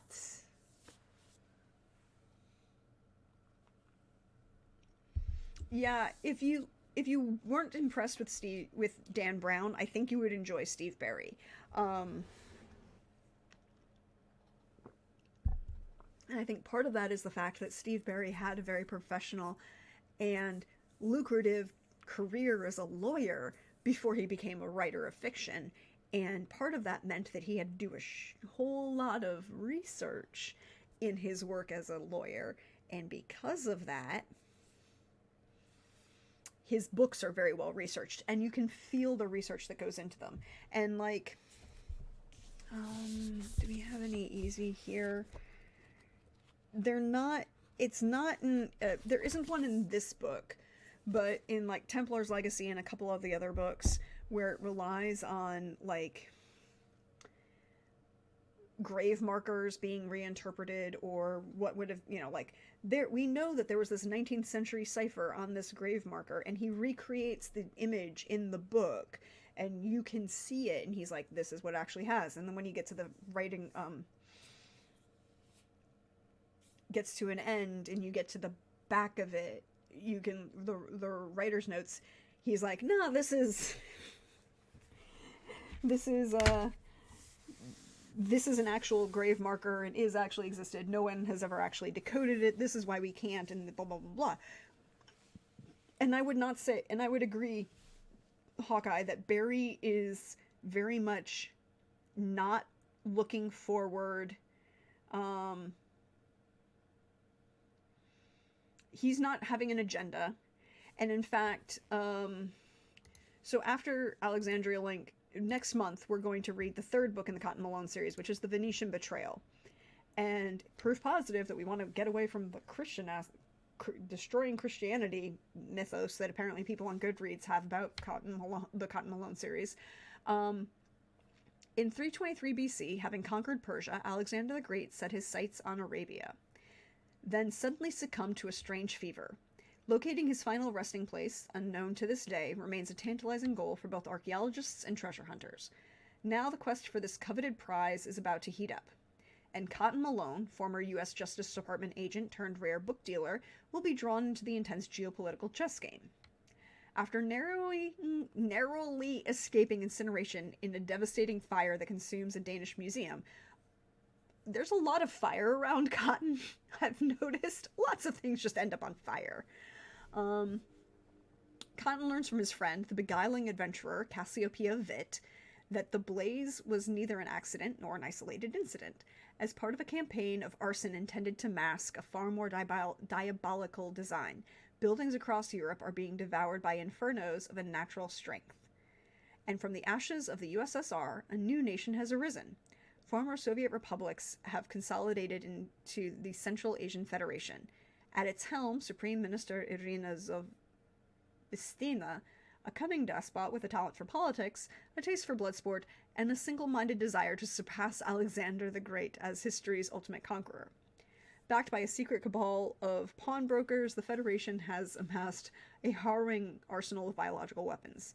Equipped with the hellish power to decimate other nations at will, only one thing keeps Zhovstina from setting in motion her death march of domination: a miraculous healing serum, kept secret by an ancient puzzle and buried with the mummified remains of Alexander the Great, in a tomb lost to the ages for more than 1,500 years. Together, Cotton and Cassiopeia must outrun and outthink the forces allied against them. Their perilous quest will take them from the shores of Denmark deep into the venerated monuments of Venice, and finally high inside the desolate Pamir Mountains of Central Asia to unravel a riddle whose solution could destroy or save millions of people, depending on who finds the lost tomb first.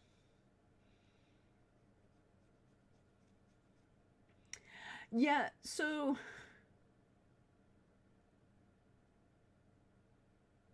I firmly support getting these as audiobooks if that's your thing. I personally cannot.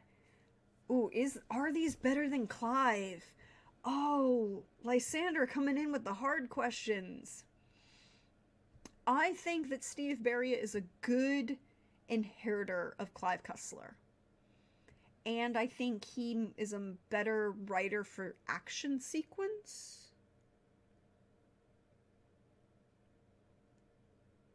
Do I think he's better? I think he's a better writer for action sequences. I also think he picks better mysteries to work from. But at the same time, I'm also belong inherently to the United States Coast Guard because my dad served in the United States Coast Guard for 27 years, and I appreciate Clive's look at oceanography and mysteries that deal with the sea in a very positive way. So I would say that Steve Berria is a positive outgrowth from Clive. Now, Coldrake brings up the point that the U.S. National Institute of Health thinks at the moment that Alexandria died of malaria or typhoid fever, which were rampant in Babylon at the time. However, a large number of ethnobiologists and ancient there's an entire field of study dealing around ancient medicine actually disagree with the opinion about malaria or typhoid fever.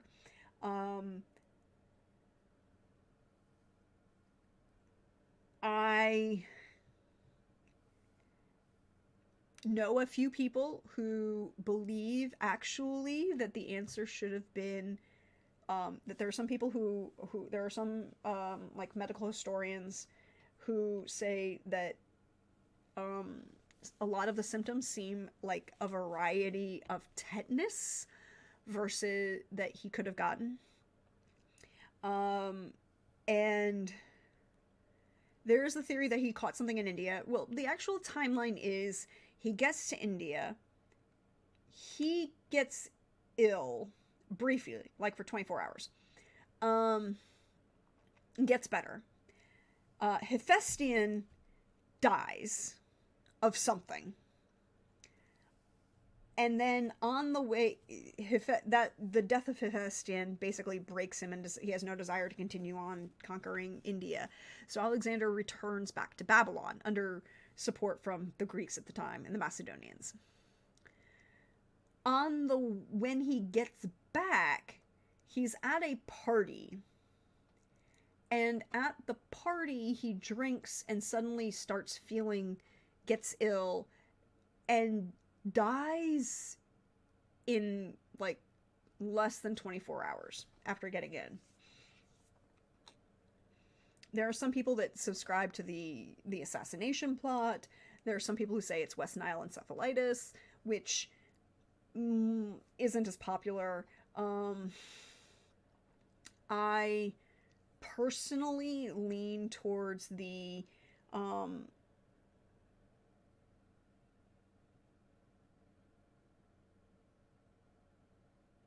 yeah, there are some people that Julian-Barré syndrome, who believe he had Julian-Barré syndrome, and that the reason his body wasn't decomposing is because he was actually still alive and that nobody really knew it at the time. But that presupposes that theory really only really works if we assume that the ancients of the Macedonians, the people in Babylon, everybody he had moving around with him from Egypt in 323 BC, could not determine that the body was dead. Now, Julian-Barré syndrome is very distinctive, and there are people who have been mistakenly interred because of it. It is not uncommon that this happens. However, the reports we have coming out of the Ptolemies very much discuss how the body was moved, transported, and not for nothing, the less pleasant things that happen after a person dies. So there is a lot of people who have read this theory that this particular New Zealand lecturer in the School of Medicine has come up with, saying, oh, well, of Julian-Barré syndrome, look at this, go, okay, but to have this happen, you would have to ignore a large amount of other things. And instead of what could happen is like the death of Alexander the Great is so complex. Yeah, exactly. Bowel and bladder discharge at the end of death. There's also the accounts of how he died, specifically like his last words and his request for his wife, and then actually asking after Hephaestion, right? Like all of these things, and talking to the eunuch that becomes his, you know, really important person. And what seems more likely, given the fact of the temperature in Babylon, the other things that are involved. Again, I am not a, do not hold a medical degree, but what I kind of agree with is that there was a disease, something he caught in India. He gets sick, and then it's weeks before he comes back, and then he dies again. Now, some people think meningitis, or encephalitis, or malaria, and I'm leaning towards he doesn't have any of the madness symptoms, the insanity symptoms that go with any of those other vastly debilitating mental disease. What we see is a very rapid onset of vastly high temperature fever, inability to control his own limbs, rapid blindness, and sweating so profusely that he does not have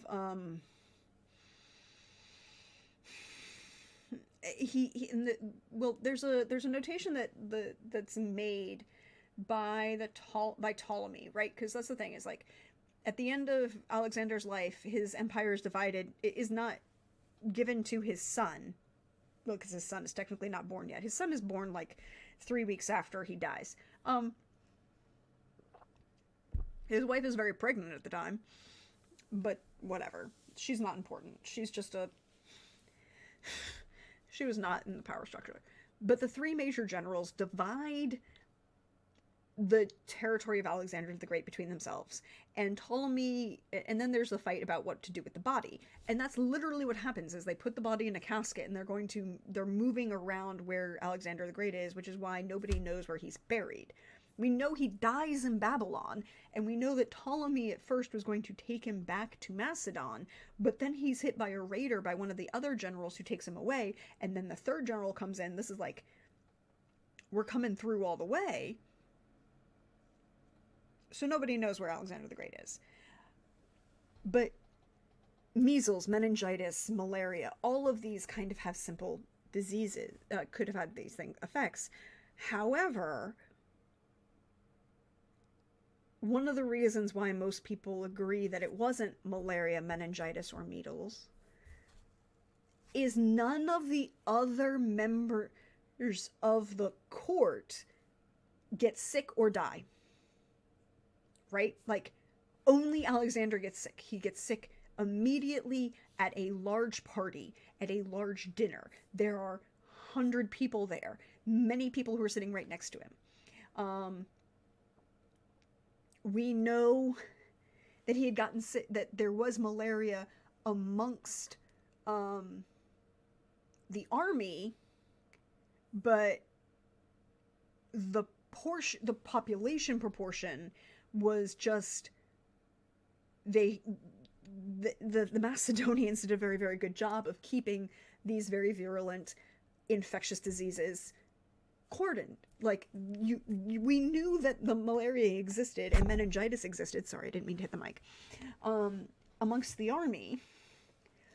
But we also know that when there was an outbreak of these diseases, that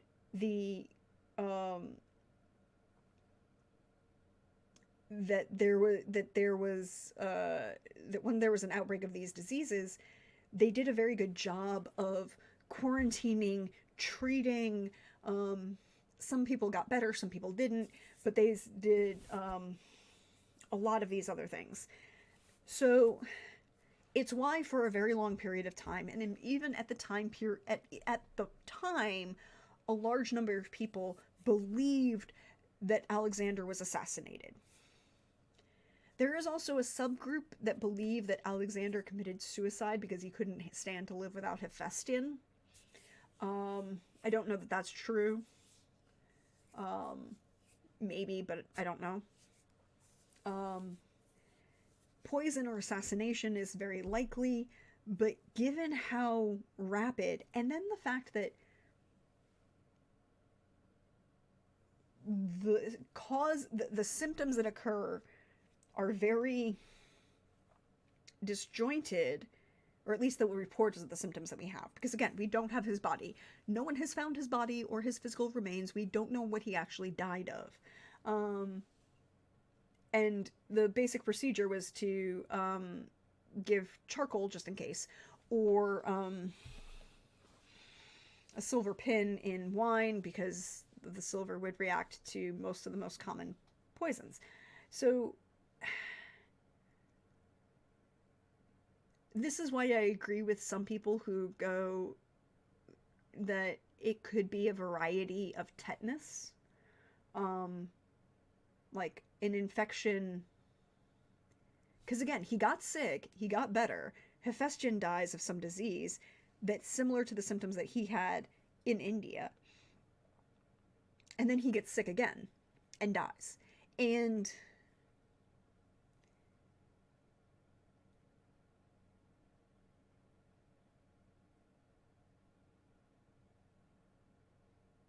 yeah, exactly. He gets a fever and then it worsened until he's unable to speak. And it's just fast. Like, his death is slow because it takes him 14 days, but the actual onset of the symptoms is very, very rapid. Plutarch is also a very interesting source in this. Ptolemy is the hard and strong source, but Plutarch is taking from Ptolemy, so whatever. So there is, I think, won't be an actual definitive answer anyone can go with. I don't know that I agree with the theory that he had Julian, oh god, I can't talk, Guillain-Barré syndrome. I don't think that was an actual thing that was going on, mostly because I think, so I think the doctors at the time would have been able to tell. And not for nothing, there were people committing, like, this is what makes me sad sometimes when people are like, oh, I am a researcher in so-and-so, and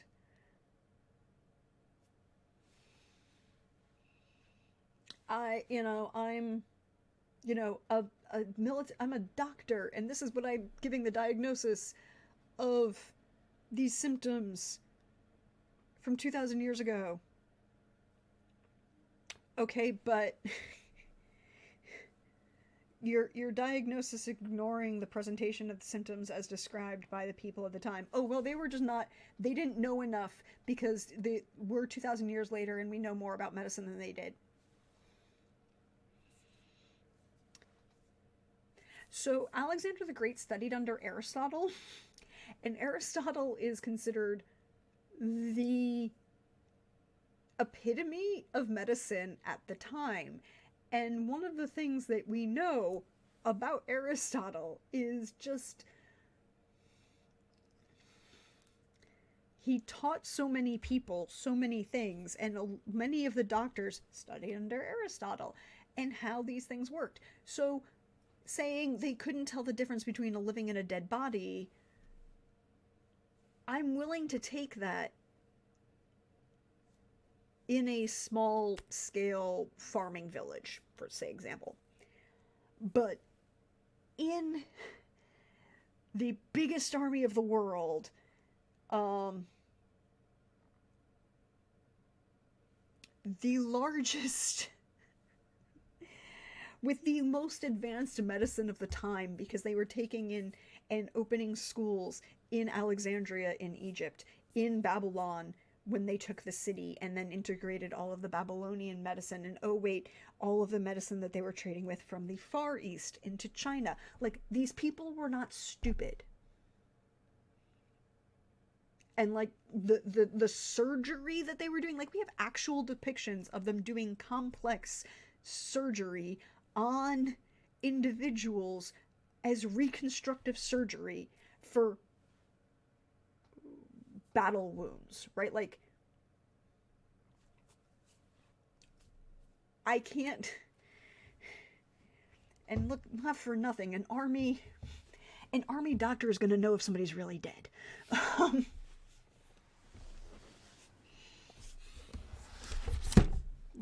Like a person who doesn't have a doctor, maybe they don't know, but an army doctor, there are lots of people who could make an argument for being like, oh, maybe the doctors didn't really know he was dead. I'm like, an army doctor knows a dead body. They don't shit ton of dead bodies. That's their bread and butter. Like, so I honestly, my opinion, that there are too many different things that what little information we have could give us these answers. I know some people who don't agree with the malaria, and I agree with that. Like, I think that any of these diseases that would have been virulently contagious are probably going to be ruled out just by given how like typhoid fever. If Alexander died of typhoid fever, you would have had like a whole bunch of people being reported dead from that party, right? Like that's the thing. You would have had people being reported dead from that party or being reported dead shortly after he was being treated, because there's like 16 people that we know about and can account for who are standing at his bedside as he's dying. Like, it's not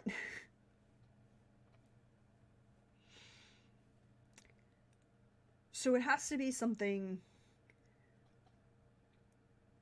personal, which is why, although not all of the symptoms fit, an argument for something like a blood-borne infection like tetanus or something, he could have become some septic from, well, the thing is, like, he hadn't been fighting in a battle for long enough, right? Like, the last battle he fights in is in India, and that's about a month ago. So,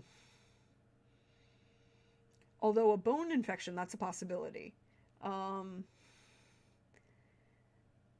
There's also the possibility that people have brought up is the theory that he had a kidney disease.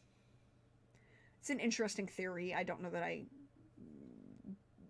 that makes as much sense to me, particularly because a lot of the symptoms that Alexander suffers from, Hephaestion suffers from, and Hephaestion dies earlier. And while kidney disease within family, I guess, would make sense, but kidney disease between lovers, that one's a little weird.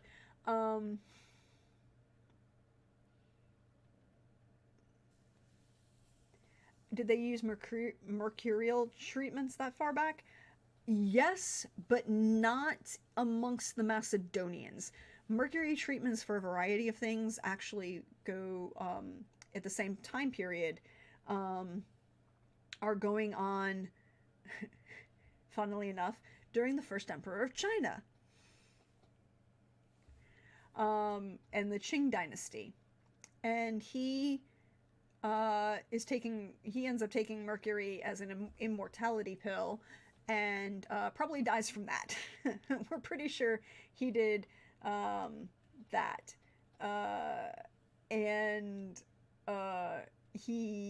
We also know that you can't get into the tomb of the first emperor of China because there's so much mercury, because they used it as a means to reflect the stars in his, it's supposed to be like a pool of mercury, or the descriptions that we have is that there's a pool of mercury in the center underneath his casket, because it's supposed to be reflecting of the waters and the earth and the stars, and for eternity. But there's so much mercury in there that no one's ever going to go into it and find out, or at least the Chinese government isn't going to allow it. And yeah, they definitely used mercury to treat symptoms of syphilis. There's no reports that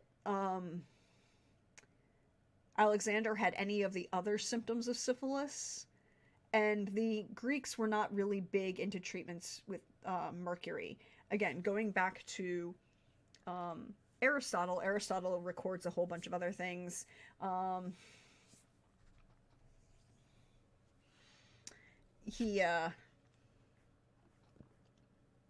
record certain treatments, and mercury is not one of the treatments that they're using. So I don't know that we'll ever have an answer until we find the tomb. I don't know how likely that is, given the fact that it was moved and hidden and purposely obscured because it was, you know, they were playing politics and saying who Alexander supported more.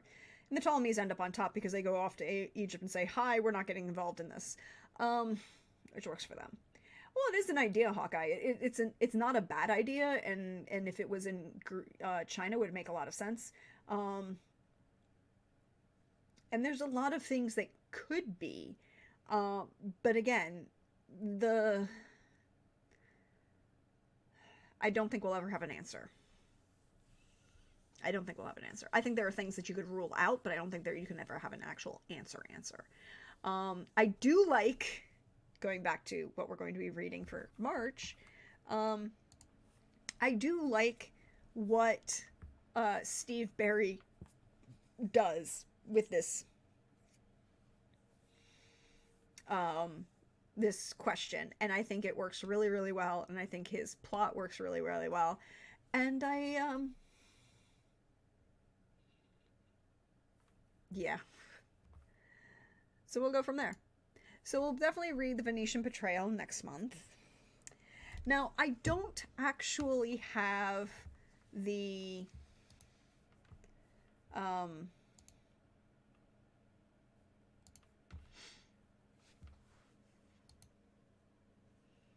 I don't have the book for Golden Sun because I got it out of the library because I realized I had a copy, but I didn't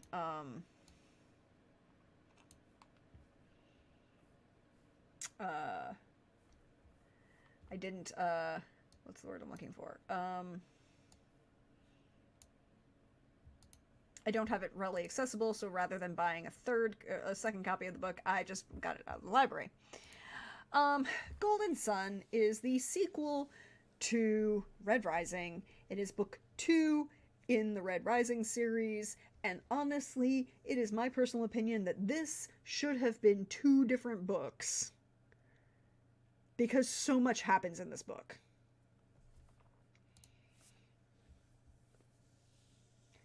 And just, like, how much happens to Darrow in this book is just like, what?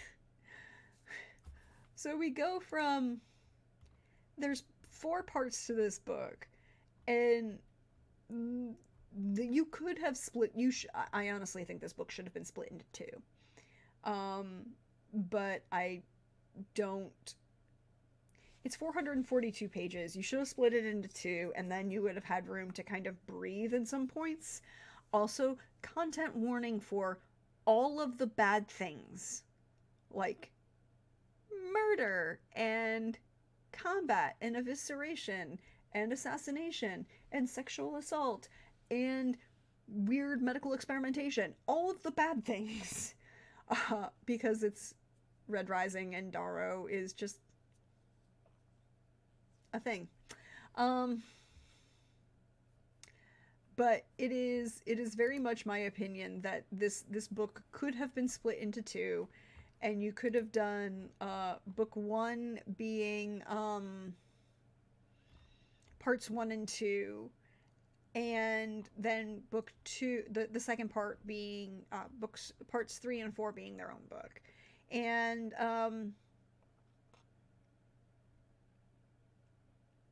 particularly given the timeline that they're going with, I personally think that these could have been 2 separate books.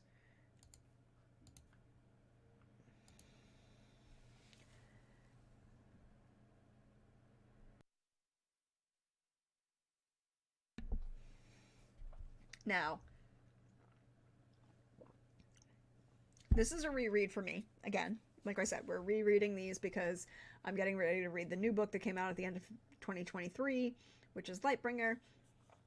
And I am like, Pierce Brown wants to do everything possible to force Darrow to be so many things, right? Like, Darrow had some level of trust and positive feelings, and then he doesn't, because everybody betrays him at some point. But not everybody, but most people. And you're like,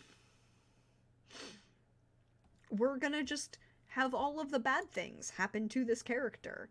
All of them. And then, you know, we're gonna plan to have you go on a suicide bombing run where you know,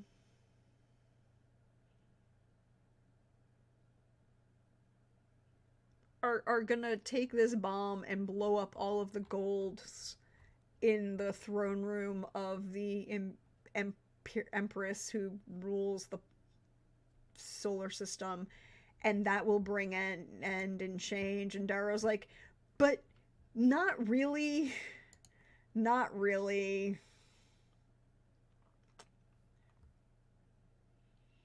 Yeah, exactly, Coldrake. Sometimes these kinds of books feel like they aren't certain they landed that third book deal, so they'll cram it all into book two.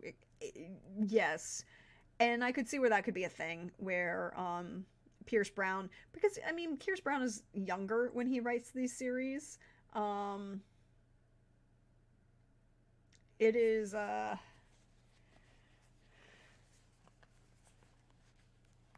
it is a lot.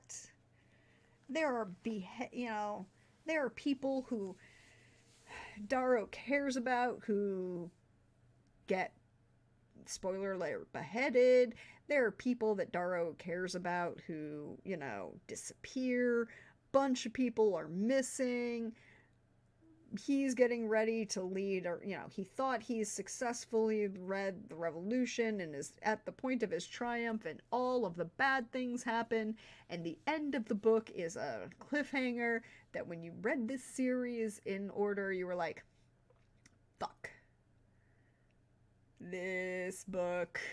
Have to wait a while for the next book to come.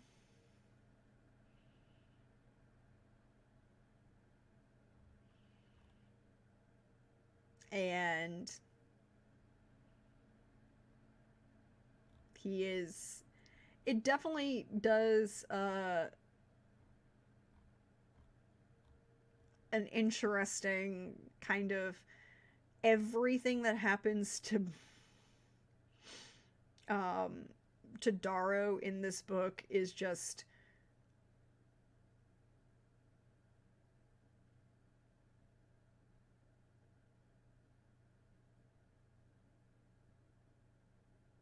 a lot. So many things happen to this book, and at least you don't know, like, I go back to my point, is like, this could have been two different books. I understand where you felt like you weren't necessarily going to get that third book deal, but I think given the fact that you now have really, you've definitely proven this, I would be interested in seeing what would happen. Hey, Pierce Brown, this is a recommendation from your friendly neighborhood person. Um, I think it would be interesting to see what happened if you went back and cut this into two, and maybe did some edits and lengthened a couple places. Perhaps give us a little bit more exposition or description of certain places, because you're like, we go from, let's see, we go from the we open after, like, the killing field that is the Institute, um in Red Rising, where he's now, we do a time jump from, because he's now 20 years old, right? Like, he was 17 and now he's 20. Well, excuse me, he's 16 at the start of book one, and given the time, the lapses that happen, you assume that he's like 17 by the end of it. He's now in charge of a fleet. He's got a lot of people that work for him. There are bad things that happened, and then there's there are politics, all of the bad stuff. And then there's another like there's almost like 6 months worth of time in this book that you could have separated. Also, Servo is still my favorite character in this series for eternity. Yeah, and then you're going, you know, you go from Luna, you go back to Mars, you conquer you have the massive battle fight in Mars, you conquer Mars, you think you're about to win, you thought you've won, you're celebrating your victory, and then all of a sudden bad things happen.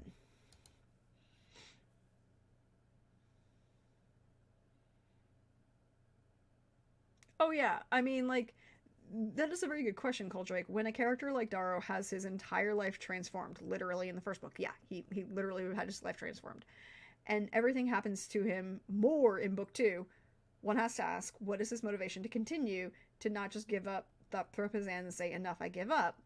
And I think that Pierce Brown did a good job of taking those little moments where Darrow almost would have given up. And in fact, there's a point when he's on Luna, when he's supposed to take the bomb and blow everybody sky high, where he almost does give up. And there are people who kind of push him further and remind him of why he's doing this. And then I think we get to a point where at the end of book two, Darrow is in a place where there's another book, so we know what's going to happen. When he continues, it's no longer going to be, I want to give up. It's now, I'm going to get revenge on everybody and everything, and I will burn it all to the ground. And I feel like that's the place at where Darrow will be at the end of Morningstar.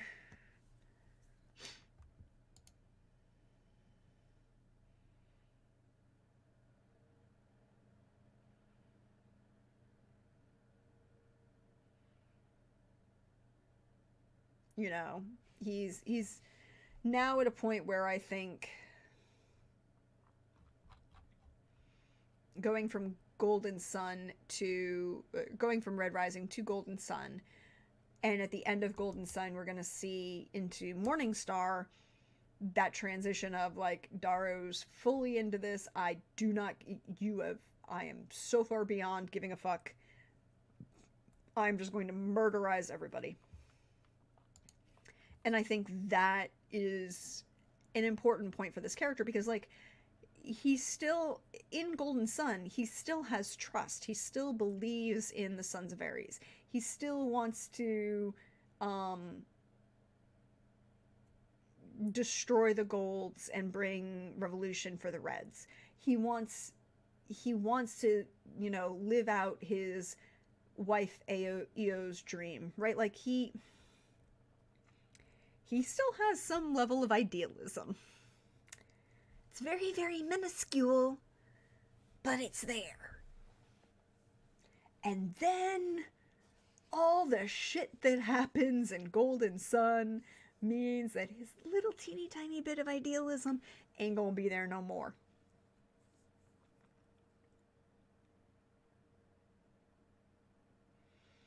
Now,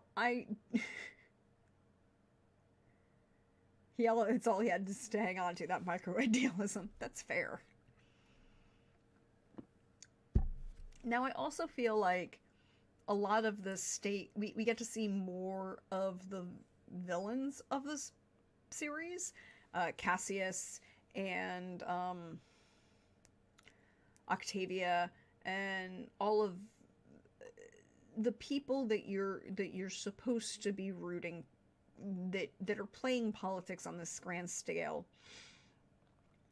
And you see how much the mere existence of Darrow throws a wrench in their games, right? Like, the mere existence of Darrow's mere presence changes the field. And then what Darrow's actions do change it even more. And I think I really enjoy that. I get to see how Pierce Brown is going to break this system and how he's going to use Darrow to do it. Now, again, I've read this before. I'm enjoying it. I'm really enjoying it on a reread. And I was looking... Okay. Let's look at the Goodreads reviews for Golden Sun. It won a Goodreads Choice Award, winner of Best Science Fiction for 2015, 4.46 stars. Okay? Right?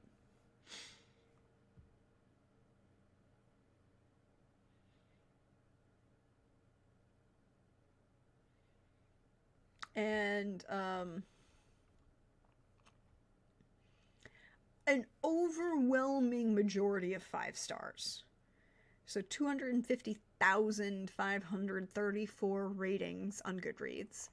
146,910. 58% 5 stars. Only less than 1%. 1,044 1-star reviews.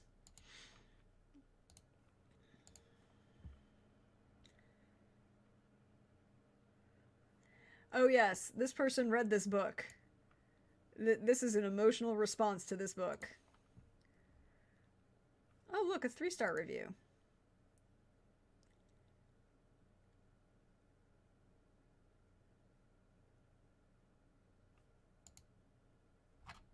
Oh, they put in decent spoilers. And that's just plot conversation.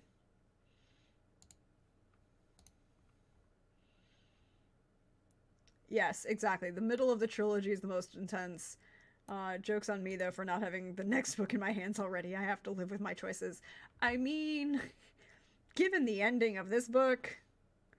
And again, the spoiler tag is up. I'm just telling you that the ending of this book is a lot.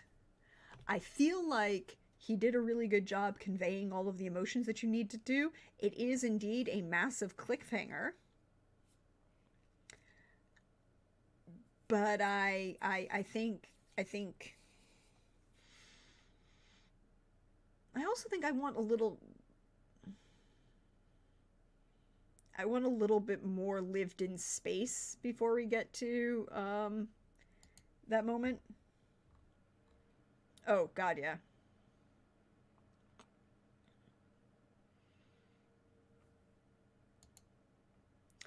See, I agree with this person. This book was okay. Not sure if I'll read the third one after finishing this one. No spoilers here, but felt too chaotic and moved way too fast without building up more investment in each twist and turn.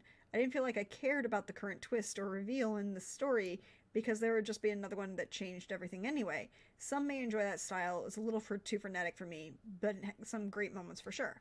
And I think this is my part of my opinion about Golden Sun and why I think you should have that Pierce Brown should have split it into 2 books, because it really does, to get through all of what he gets through in plot-wise and timeline-wise in this book, you're rushing, and you can feel that frenetic pace, and and I think part of it is intentional. I feel part of it is to showcase how Darrow is feeling. Like, he is just always on a precipice and always trying to lay the tracks in front of him, but can't ever get control on, and because book 1, he really is plotting, and there are things that happen that underwhelm his plotting, and at the end, he's in a position that he didn't expect to be in, but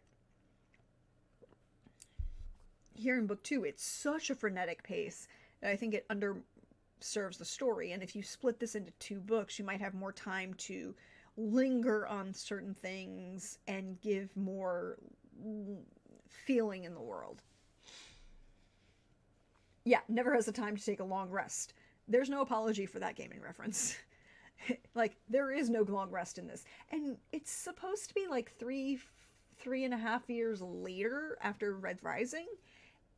So you should feel like there has been a rest, but you don't feel that. And then you don't feel like there's any rest for not just Darrow, but for the reader, right? Like, And so while I think it's a good book, I don't think it's great. I think it could use some editing. But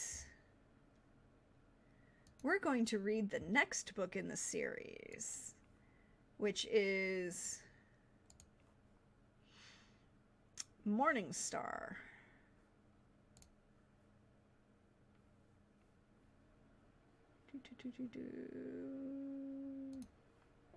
Morning Star. That's what we're gonna. Oop, wrong one. Morning Star. Darrow would have lived in peace, but his enemies brought him war. The gold overlords demanded his obedience, murdered his wife, and enslaved his people. Risking everything, Darrow has survived, climbing up the ranks of society's mightiest warriors, waiting patiently to unleash revolution. Finally, the time has come. But devotion to honor and hunger for vengeance run deep. Darrow and his comrades face powerful enemies. To win, Darrow must inspire those shackled in darkness to break their chains, unmake the world, and claim a destiny too long denied. This, will be very interesting to see what happens and where exactly. I mean, like, because the cliffhanger ending for Golden Sun is a very strong cliffhanger ending. And so it'll be, again, reread for me, but it'll be interesting to see for other people. That is indeed a sickle on the cover, but it's also supposed to be like the sun coming over it. There's a reason. Like, the sickle thing is I'm not going to spoil, you need to read it. I'm just going to say that Morning Star is all of the covers, like the imagery on the covers, are very, very intentional. Right? Like Red Rising is the red wing taking flight, right? Golden Sun is a golden laurel wreath that is lit on fire.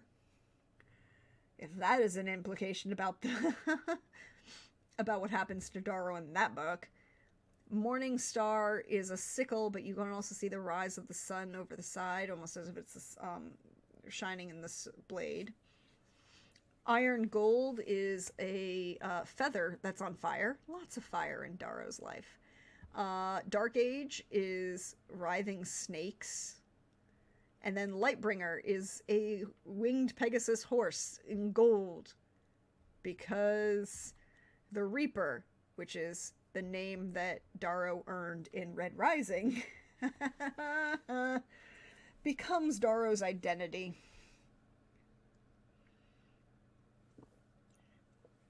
Throughout this series. And I would just like to remind people, no, this is not a, Lightbringer looks like a D&D nightmare? Spoiler alert for the whole series. The Reaper is legend, more myth than man. The savior of worlds, the leader of the Rising, the breaker of chains. But the Reaper is also Darrow. Born of the red soil of Mars, a husband, a father, a friend. Marooned far from home after a devastating defeat on the battlefields of Mercury, Darrow longs to return to his wife and sovereign, Virginia, to defend Mars from its bloodthirsty would-be conqueror Lysander. Fuck Lysander. Lysander longs to destroy the Rising and restore the supremacy of the gold, and will raise the worlds to realize his ambitions. The worlds once needed the Reaper, but now they need Darrow, and Darrow needs the people he loves, Virginia, Cassius, Servo, in order to defend the Republic. So begins Darrow's long voyage home, an interplanetary adventure where old friends will reunite, new alliances will be forged, and rivals will clash on the battlefield, because Eo's dream is still alive, and after the Dark Age will come a new age of light, of victory, of hope.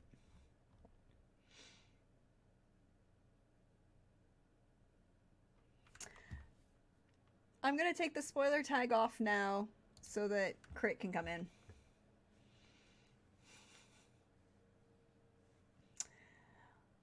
But yeah, so we're going to continue with Morning Star next week, or next month.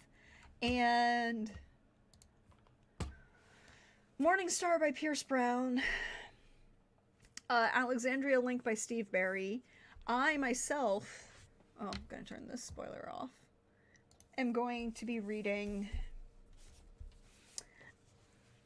The Temple of No God, which is the second book in the Pillars series. I'm going to be reading Maidens of the Cave by Lloyd Devereaux Richards. Again, really want to support this author. I think he actually does a really good job, and maybe if enough people support this book, his publisher will release book 3. We can hope. Because, that is a thing that exists. There we go. I was done with that. And then I'm also probably going to start The Emperor's Wolves by Michelle Segarra. This is the book where I couldn't find I have never been able to find the first book in the other Elantra series, but this is a side series. And the Emperor is a dragon. Like a literal dragon. Michelle Segarra is not an indie. This is a Mira Books published book.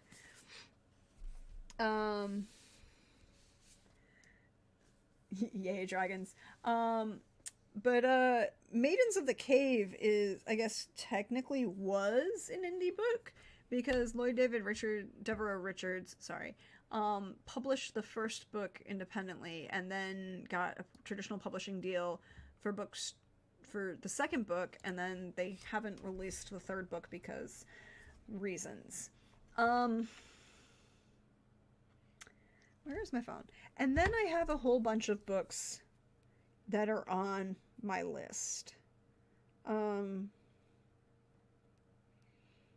So I've been using Storygraph more than Goodreads because I like the features of this,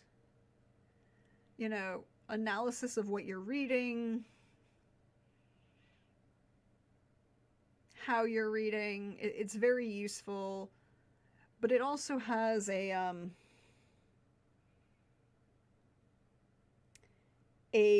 to read pile, and you can add things. Oh, I didn't finish that. Hold on.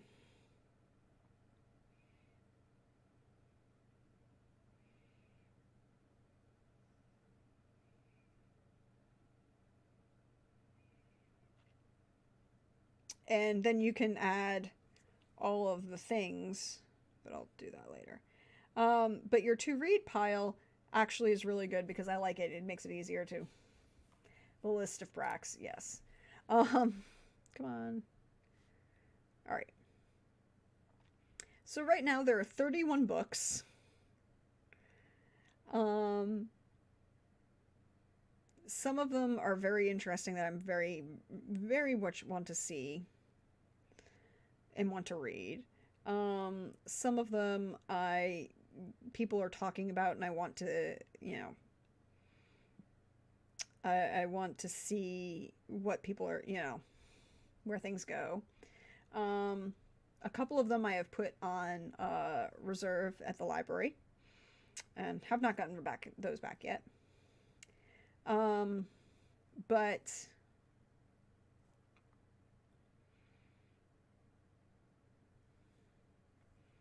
I think I want something a little different.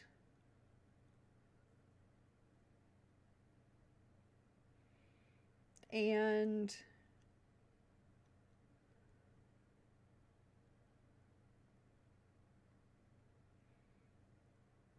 I think I'm going to try and read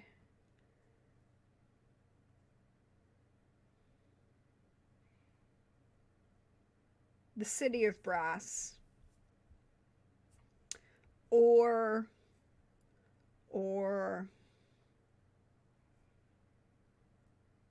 something very different.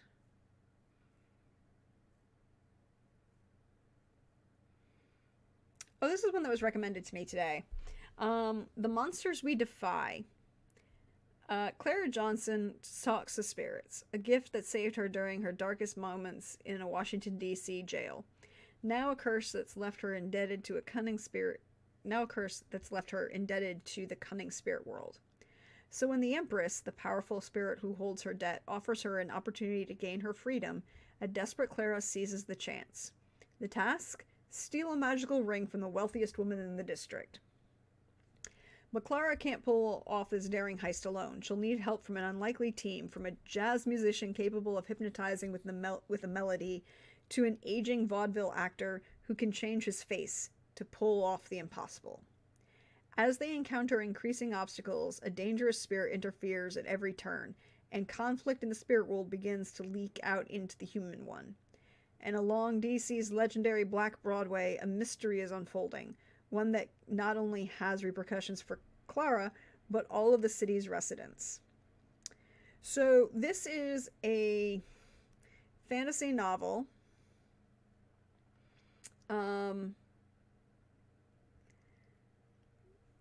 Set in 1920s DC, and the main characters are Jazz Age, and the main characters are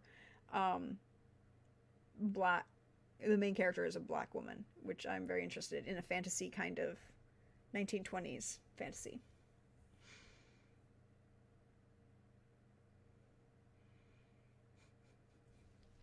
So that, if I can find that, I might grab that. The only other thing I really want to read is The Book That Wouldn't Burn at the moment.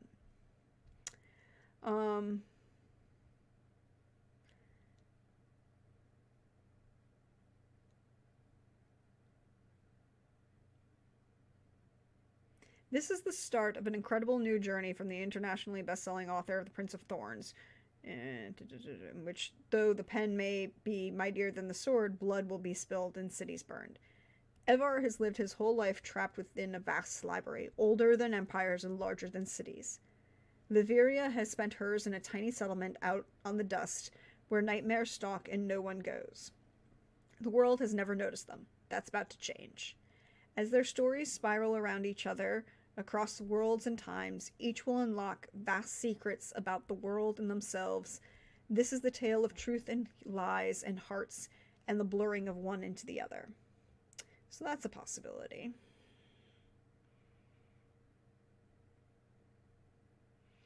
But it really is like, I'm going to be reading Maidens of the Cave, which, thriller. The Temple of No Gods, that will be interesting. It's also a little shorter than Hall of Smoke, so there's that.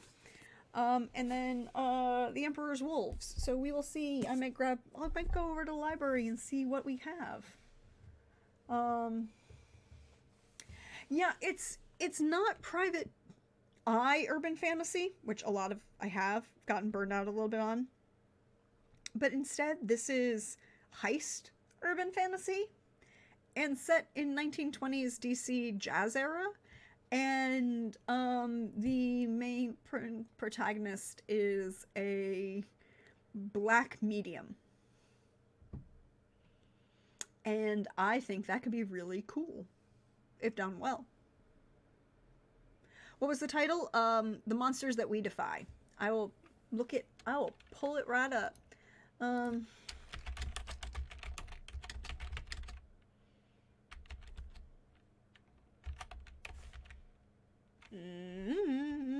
Is that not the title? Hold on. Why is that not being found? Doop, doop, doop, doop, doop.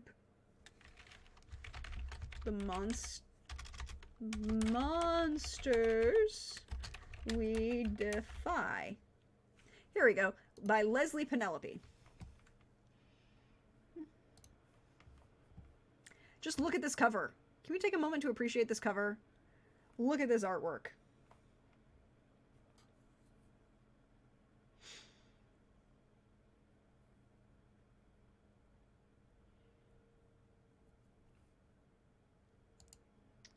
This is an interesting, different synopsis than was on the story. But like, I think this could be really cool. In summer of 1925, along Washington, D.C.'s Black Broadway, a malevolent entity has begun preying on Negro residents. That is the term in the text. 23-year-old Clara Johnson is determined to discover what's going on in her community. Using her natural ability to talk to spirits, she begins to investigate, but a powerful spirit tasks her with a difficult quest. Steal an ancient magical ring from the finger of a wealthy socialite. Yeah, heist fantasy is fun. I am...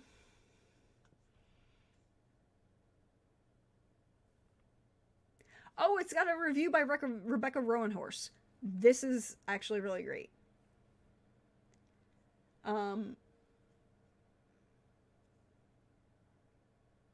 And apparently, this is another thing that I was watching a reviewer, Elliot Brooks, and Elliot Brooks was talking about this book. And one of the things that she pointed out is that the reason she really liked it, was it Elliot Brooks? I think it was Elliot Brooks. And one of the things that she really got into about this book was the fact that that each of, like, you know, in movies with heist movies and like Ocean's 11, they would do these little vignettes of introducing the character that they need to bring in for X portion of the job. Well, each of those little vignettes in the book end up apparently being like little short story descriptions for each of the characters. I think it's really great.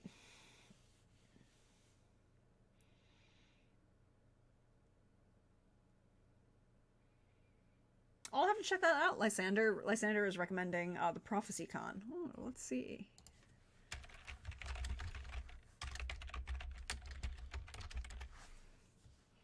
By Patrick Weeks. Oh, I love Patrick Weeks. Oh, this is actually... Why have I not read this book? Oh, because it's the book 2 of the Rose of the Republic. Oops. I have not finished... I have to go back and read book 1 again. I think that this will be good.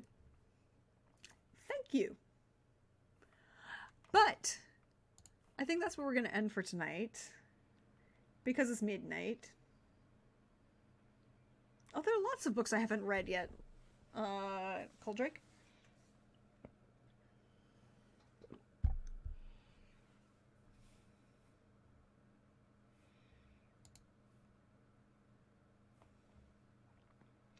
There are lots of books I haven't read yet. But I think that's where we're going to end for tonight, because it's getting late. It is midnight on the East Coast. And I will be... tomorrow, you can find me next here on the channel at 8 p.m. Eastern for more Mass Effect The Gathering Dark. We're going into combat at the beginning of the session. It'll be great. Thanks for hanging out, Leaf. You're more than welcome. So tomorrow's Mass Effect game, very entertaining. Pope will be in charge, and there's gonna be... Look, we're gonna drop a Krogan on a... Like, Ariel dropped the Krogan. It'll be great. And then on Monday, you can find me over on Wandering DM at 8:30 p.m. Eastern for more Montreal by Night, our Vampire the Masquerade game, where things are getting complicated. And you should also check out the merch store if you want, because there is now, I'm tired of being fucking evil, t-shirts and mugs. All of that goes back to support, and I'm sharing the proceeds for that from that one with the rest of the Vampire the Masquerade cast. You can follow me on Instagram, Blue Sky, and Hive at Prax the Bard, where I talk about things that come to my mind. And you can also, if you want to help support the channel, there's also a Ko-Fi. All the funds from that go back into this, production, support, all of that good stuff. And I think I will be putting together a throne. That'll be a thing that happens. Somebody recommended, it said I should do one, and I said, fine, I'll throw one together, and we'll see that it doesn't do anything. It's fine.